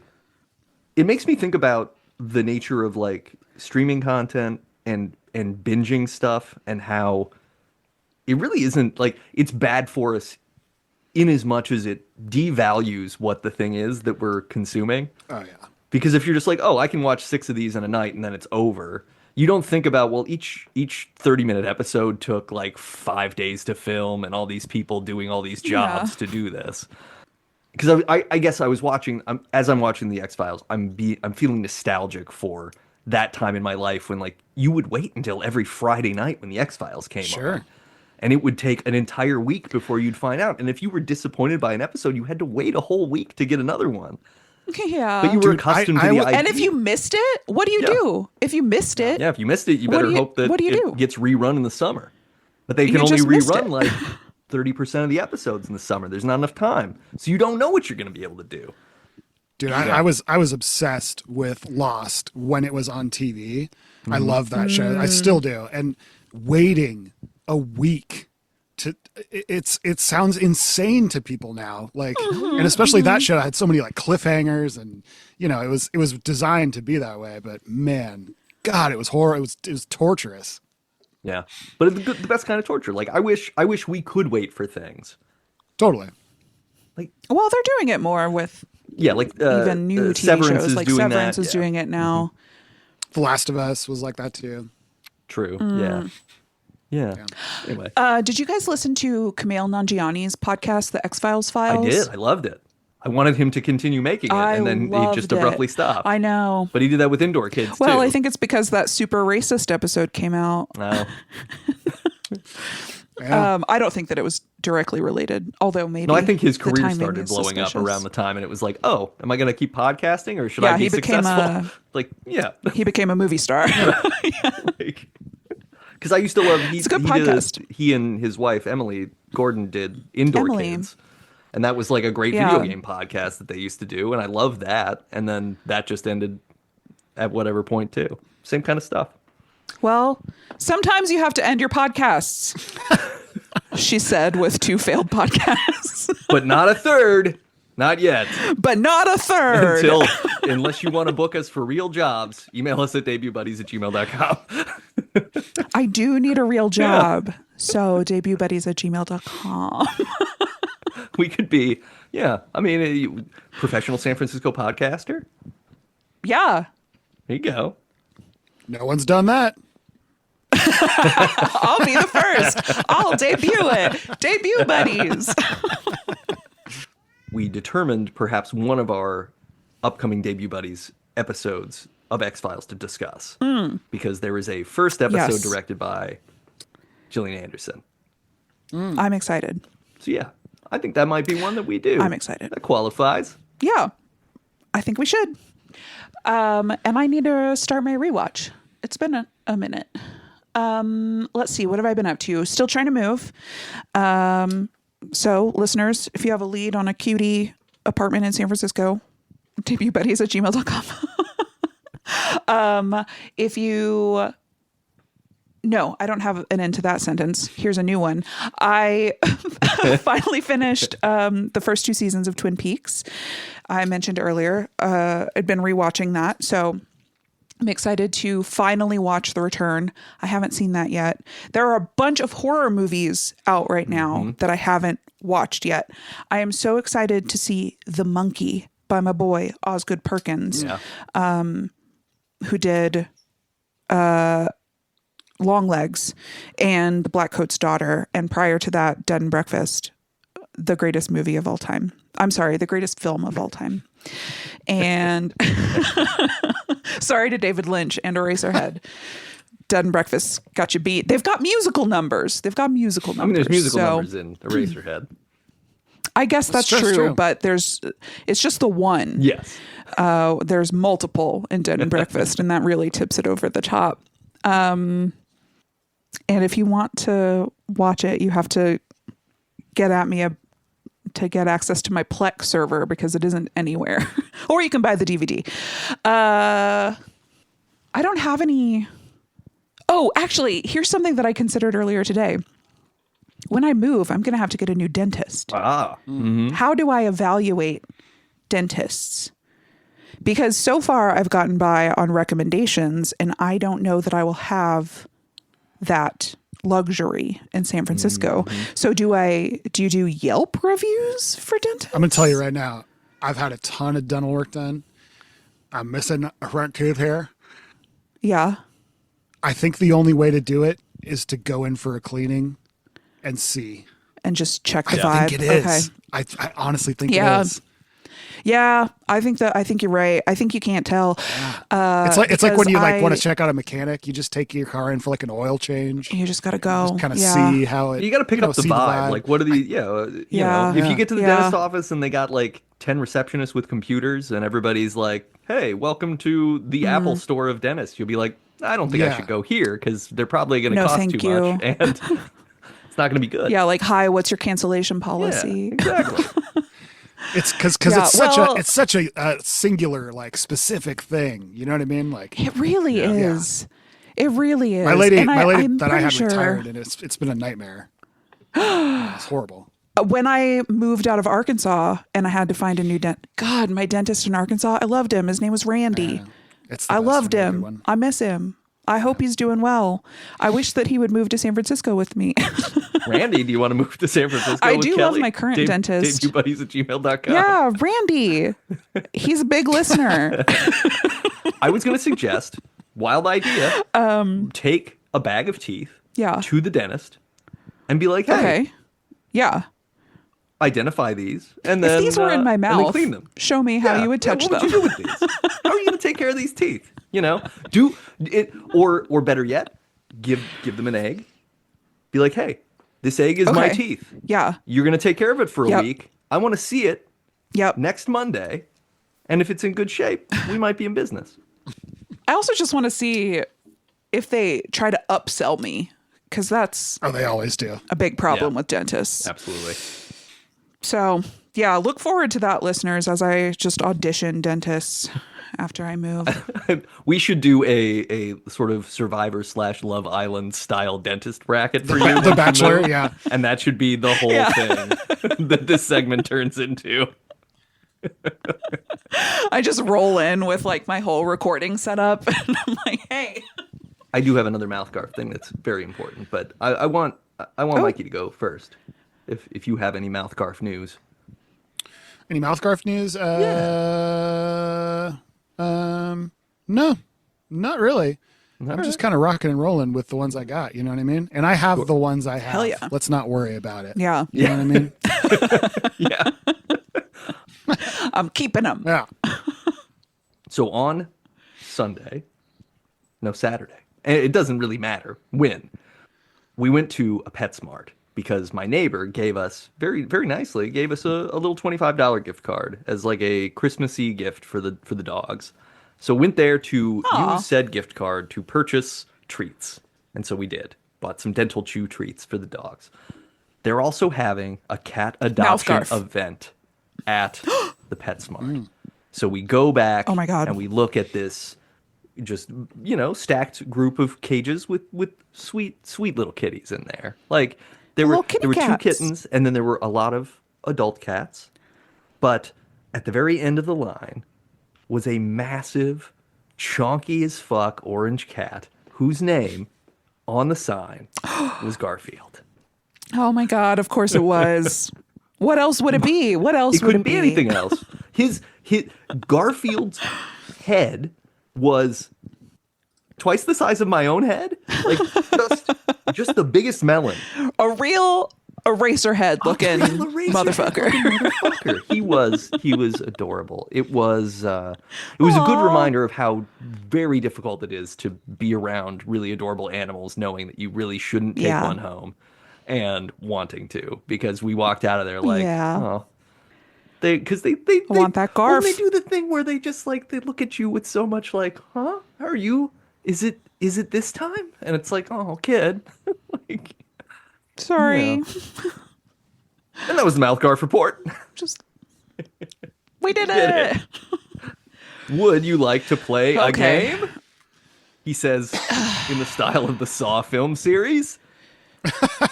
Yes. It's time to play. I see what you did there.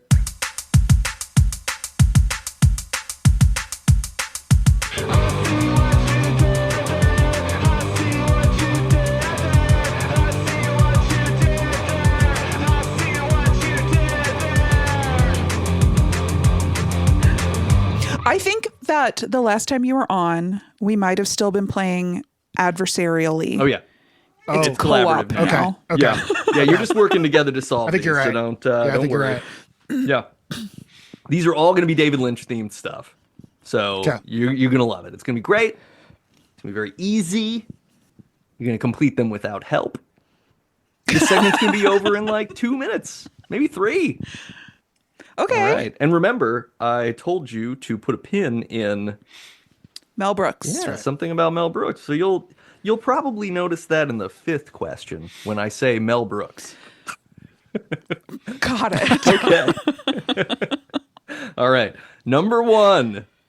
This is a tag first created in June 2005 that's used on the English Wikipedia website to mark statements in articles that require verification, and to humorous effect in the webcomic XKCD. And this specialized artist's tool absorbs graphite and charcoal particles and is usually made of gray unvulcanized rubber, resembling chewing gum or putty. I thought it was ref at the beginning for the tag. No? It's not. Okay. It's an absence of ref is what it's reffing. I know. I understand The ref is there's no ref. I know. Oh, needs ref? Well, it needs is in it. Yeah? Needs is in it. It's not. We're not using ref here. Needs source. Needs Think of a synonym for source. citation. Ooh, there. Yeah. Okay. Keep Okay. going. Citation is definitely the word. Yeah. I'm trying to think of synonyms for eraser. Well, you also have the word need that you said that is also a word. So use that. Put those Right. together. What's the tag? Oh, citation Great. needed. Yeah. Oh, right. I've used this before. It's like You have. you do need it. Uh-huh. You need it. It's actually integral to the name of the thing. It's a past tense of that action. But needed. Uh-huh. And what does it do? Oh, is it just eraser? Citation needed You eraser. see what I did there? It was, you know what? It was too simple. It was too. Yeah, I was like, "There's no way." Sometimes that's how it how goes. it goes. Yeah, they're just called kneaded erasers, or the squishy ones that they're like putty. Okay. Yeah, that's my favorite. I like type those, of eraser. by the way. Yeah, those are good. I always loved those when I got them in art class because they're great for they're really nice on your paper, right? Like harder erasers, you're tearing the paper up. You're trying to get you get rid of your Yep. lines. I'm also a notoriously hard drawer. Like I had to use the HB. Oh, you're like and, really getting some emotion out. yeah. I mean, my parents got divorced. It was hard. I mean, same. Same. I do love a pink pearl eraser, though. Oh yes, So- those are great too. There's also gum Yeah. erasers. Those are the ones that just leave little chunks of crap everywhere and don't really do a very good Yeah. job. Yeah. I did a lot of eraser reading and landed on needed eraser as the best option. So yeah, citation needed eraser. in terms of number 2 pencils with a good eraser, Ticonderoga. Oh, yeah. Oh, yeah. Absolutely. Yeah. Yeah, Good for buddy. battles, good for erasers. Okay. Yeah. Yep. That's what I always say. All right. Number two. This British-born actress got her start on Australian TV before her breakthrough as doe-eyed Betty in David Lynch's Mulholland Drive. And these were acts of uprising against racist and abusive LAPD practices in housing, Nate. school, and employment discrimination against African Americans that took place from August 11th to 16th, 1965. Oh my God! If this is the Naomi Watts riots, I mean that's You see what I did there? It is That that. is what it is. It sure is. Everybody thought Helen of Troy's face was launching 1,000 ships. Okay. You got that so fast. You got I it didn't before I realize finished she was- reading. I didn't realize she was British, I didn't until I was Born- looking born- this up. I yeah. assumed she was Australian. Australian. Yeah. Yeah, because she's like, because she's been in a couple of things where she just has her Aussie accent, and I was always Yeah, yeah. befuddled by that the first time, including that weird movie where she and Robin Wright are like fucking each other's sons. I don't know. Yes. if either of you saw that Yes. movie. Weird. Yeah, I don't remember what is that called. Shit. Yeah, I know what you're talking about. Yeah, it's like perfection or something. It has some simple Right. single word sort of it's a cougar movie. Totally. Wait, Robin Wright, like, who's that? Princess Buttercup from Yeah. Okay, that's what I was going to say, Princess Bride. Okay. yeah, they're like best friends and they're in Australia or something, and then they decide they're both like, oh, our sons are so handsome, they're like gods, and then they end up fucking each other's sons, and that's the movie. Well, congrats, I suppose. No hate, just saying that's the movie. Yeah, so long as we're all adults, so long as we're all grown ups, then go for it. Yeah. Okay. Number 3. Move over, Josh Brolin. In David Lynch's Dune, Patrick Stewart plays Gurney Halleck, but you almost certainly better know him for captaining the Enterprise in this 80s and 90s sci-fi series. And this is a term used to describe an individual of exceptionally rare or notable ability, often in sports or the arts, who stands out from the rest of their peer demographic cohort. Star Trek. Next Generation. Great. Generation. It's not ingenue. It's not ingenue. I know what word it is, It's actually 2 words. and I'm going to keep it to myself. It's 2 words. Okay, then maybe So I don't. It's 2 words. Think about something, a phrase that you would be used to identify somebody who's especially good at something and uniquely so among their peer group that has generation in it. Okay, so let me scratch savant, which is what I thought it was. Huh. It's 2 words. It's 2 words. Okay. It's like this athlete or this painter, like no one else for the entire group of people who were born will be this good. Lynchian. Generation. I mean, I know like I'm trying to think once how in a it's David generation Lynch. they say something like that, but it's got to start with it. Yeah. Mm-hmm. Generational Great. icon. You No. don't have to go that far away. Just like, what's another word for being skilled at something? Master. Keep going. Lynch. David. Good. Eraserhead. This is good. Keep going. You're doing great. We're getting somewhere. I can tell. Peak. Talent. Great. Oh, Put it all together. that's a good one. Star Trek: The Next Generational Talent. You see what I did there? Yeah. Oh, Okay. They'll be like, someone would say like, oh, this is a generational talent, right? Someone who is the only person in Yeah, their generation sure. who is that skilled. That was a good one. Yeah, that was the that's best one. So People have said we that all for got it. sure. Yeah, of course. Everybody says it all the time. Okay. Number four. Rumor has it The will they, won't they between Agent Dale Cooper and this One-Eyed Jack's infiltrating classmate of Laura Palmer was written out of Twin Peaks due to a combination of Kyle MacLachlan's and his then-girlfriend Laura Flynn Boyle's protests. And this is an adjective that can mean disagreeable, contrary in disposition, or cantankerous.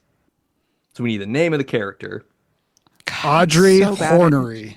You see what I did there. Ha! You see what I did there. Very well done. Ah, good job.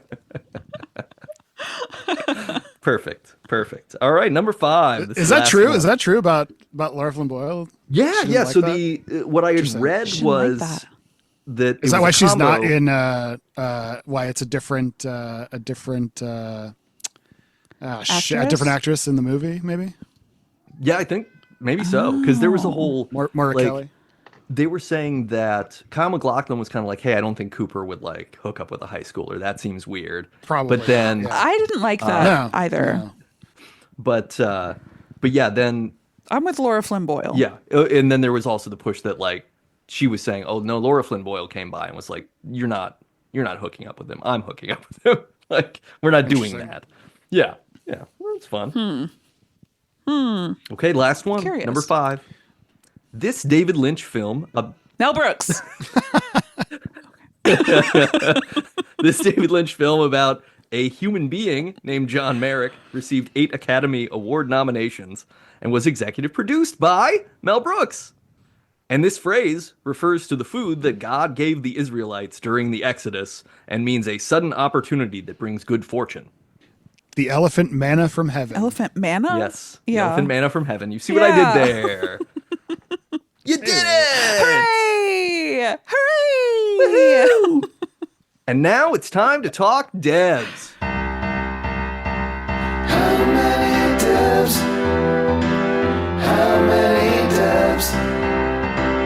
How many devs? How many devs? Yo. Yeah. It's a lot of devs. Oh, yeah. This sort of tests the dev scale. I mean, I really like to commit to the 5. I don't like when we go above because I'm bad at math. Yeah, it would be it's wrong to break the scale. This is easily a 5 though. This is like as this is a 5 5. as something can be a 5. Is there a Yeah. song for this one? Did I do a song for this one? You did, yeah, the how many devs song. Okay. Yeah. Yeah, I can't remember. Yeah. What are your thoughts? How many debs? Oh, 9. Great. Whoa. It's a 9 dev Okay. movie. Then let's all say 9 and it's Yeah, 9. yeah, no, it's easily. This is I'm so happy that I saw this. It is weird to me that it took me so long to see it, but it's also one of those things where Yeah. like I could see a younger version of me watching it and being kind of put off enough that I wouldn't have watched it again. And this time I watched it and I was like, no, I like this. Like I've seen so many movies at this point in my life. This is another aspect of this whole letterbox experiment is just like, fuck, I've watched like 1,000 movies? More? 1,500 movies? I've surely watched a shitload of movies. This is one of them, but Watched this a is bunch of one them. that manages and will always stand out above and aside from every single other thing I've watched. And that alone makes it an Yeah. incredible achievement. I just am always going to remember that I somehow knew the baby was going to be big. Yeah. Yeah.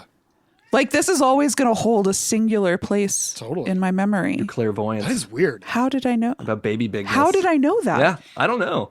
That's weird. I mean, it's not like Chekhov's baby I is just, an like- established literary thing either. Sure. If you show a baby, it's got to get big by the It's third gonna be act. big at the end It's of the going to movie. get big. I guess it is. I guess that's what babies do. They get That is a big. good point, actually. Yeah, that's true. The greatest tragedy is when know, they don't. I just was like, I became one. I became one with the movie. You did. Yeah. God, what a good. Yeah, this is a curious film. I'm excited that I rewatched it. I'm excited to watch it again after we talked about it because I've got more to think about. This is the sort of thing where I wish It's a weird one. this would be a great thing to do, like in a controlled circumstance, sort of go, okay, once a year on the same day, I'm going to watch this movie and I'm just going to write down everything that I'm thinking about after the movie and then put it away. and then the next year I'm going to watch Yeah. it and write it down. And then you go back through and see like how this movie reflects your life on itself, because I think that would happen. At least for me. I feel like this I think has so. a Rorschach test energy to it in a lot of ways because of the dream logic, because of the essence of it, that you're in it. Like, you're, by viewing it, you are in this in ways that you are not in a lot of other things. Like, you are so much a bystander to other movies. There's I kind of get flack for this sometimes, but I love the book The Catcher in the Rye. And there's a part in that book where Holden Caulfield talks about seeing the sculpture of the squid and the whale fighting at the museum, and he says, there's always, depending on what happened that day, you feel a different way about that sculpture. Maybe your parents were fighting, maybe you failed a test. And when he's talking about that, I feel that he's actually talking about that book, because I've read it many times, in high school, when I was 20, when I was 25, 30, 35, whatever. And I always feel differently about it depending on the age I'm at. I've come to a point where I feel a lot of empathy for Holden Caulfield, and it changes every time that I read this book. And there are certain things that will kind of reflect back to you, and how you feel about it will change depending on what's going on in your life at a certain time. I'm not a parent, but I assume that I would feel very, very differently about Eraserhead than Sure. if I was, Geez, we should have gotten a parent Yeah, on this episode. absolutely. We really should have. I would like to know what I don't know somebody any. what somebody with Yeah, a baby I hang brother out with cool people. right? Yeah. People who have hobbies. Exactly.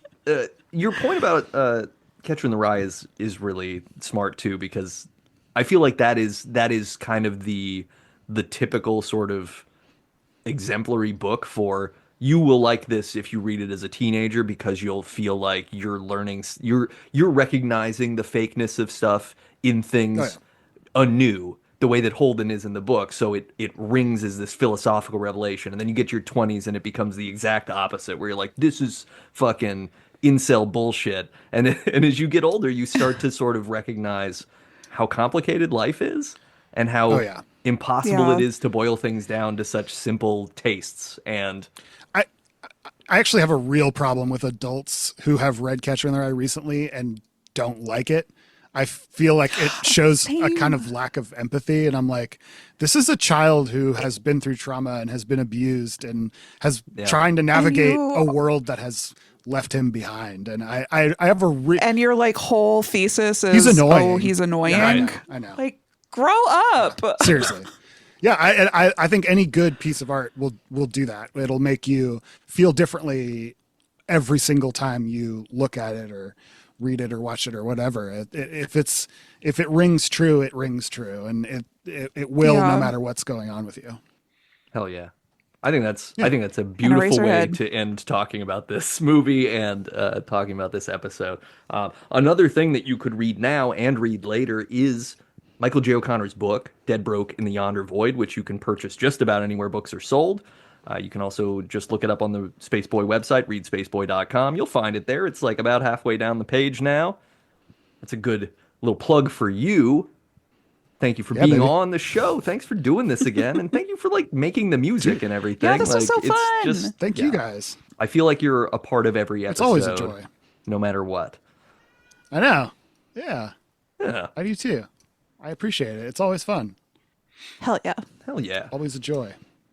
On our next episode, Kelly and I will be back to discuss something that isn't this podcast, but is also specifically designed to stop you from having sex.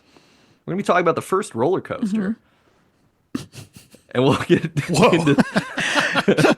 Yeah. Isn't that a good teaser? It is. That's really good.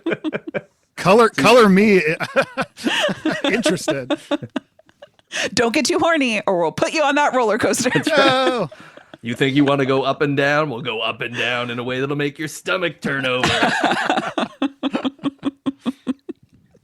Can't bone down if you're puking. I mean, Save it for next episode. I think that college proves that that's You can. incorrect also. Yeah. you can. Oh, you're so right. Though we try to paint with a memory brush. So we'll be back with that. There's a whole phrase, puke and rally. And If you like the show, subscribe, rate, and review us wherever you listen. Go to Apple Podcasts, give us 5 stars. Tell us anything you want in the comments. Talk about Eraserhead. Talk about your relationship to David Lynch. Talk about any weird babies that maybe you've had. If you killed one, don't type that, because I think the statute of limitations is kind of wide. Don't for tell that us one. that. We don't want to know, and we don't want you to get in trouble. Yeah. Like, that's between you and your God. I don't want to be involved. There's actually the lady in the radiator. there's actually if it's an Eraserhead baby, it's okay. It's like Okay. 7 years. In the statute there of is a limitations. clause. There's a clause there. You're right. It's the same amount of time you have to keep your receipts Yeah, for it's being okay audited. if the baby is weird. Yeah. If No, you no like the jury would, music- no court would convict you for that. No. No court would convict. If you like the music on this show, you have our guest this week to thank, Michael J. O'Connor. He also has a new album coming out very soon. Yes. Tell us true. the name of that album. That new album is called Weirdly Dark, and it's by myself and my band, The Cold Family, who are 2 buddies of mine who are incredible musicians, and they worked with me on this album, and they just destroyed. Actually, today, March 3rd, is when we're recording this.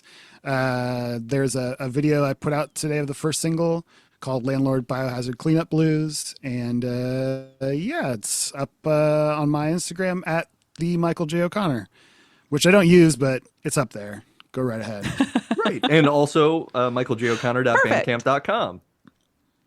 Yeah, and that's actually changed. It's Michael J. O'Connor and the Cold Family.bandcamp.com. So Great. Well, now I will know, it's and I will different now, correct but this in the future. Oh shit! Yeah, sorry. No, Sorry to it's anyone great. who's tried to go there since. Yeah, Hopefully their Googling is good enough that they found you anyway. it'll be there. Yeah, internet Yeah. resolves Yeah, itself. Yeah, come on. Nothing could ever go wrong with the internet. It fixes its own problems almost Nope. immediately. Yeah. Never has. Absolutely. Not once. And if you like books, read spaceboy.com. I don't have anything You to don't have plug. anything to plug. Listeners, we'll go ahead and say this now. Chelsea will be Where in the World is Chelseaing for a while.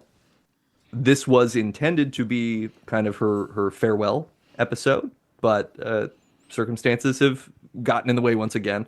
So we're going to say that on her behalf, thank you for hanging out with her. We certainly enjoyed having her on the show, and we hope she comes back. So if you want to do your best little Peter Pan and just keep your fucking hands clapping until Chelsea comes back, we would love that. And of course, Not for any creative differences. There's no drama yeah. to know. She just has a lot going on yeah, right now. This is a life gets in the way situation, not anything else. So there's a lot of love and none lost. She's still and always will be a debut Absolutely, buddy. and she'll be back. Yeah. And if you want to send any nice notes, send them to debutbuddies@gmail.com. We will make sure Chelsea gets to hear them. Mm-hmm. And, maybe we'll get her to record a brief thing and we can pop it into some of the episodes coming up. Who knows? We'll see what we can work out. But just to give you a little show note to understand what's going on so that we're not kind of joking all the time or covering or whatever. Because, look, if Yeah. nothing else, in this terrifying time of darkness, we should try to be mostly honest and upfront about things, Yeah. even if it's all pun based. Thanks for listening. May all of your sperm be stomped on, unless you intend to be a father. Use it. May all your radiators be full of ladies. Yes. Yo. Yo, bye, buddies. First is best, or first is worst.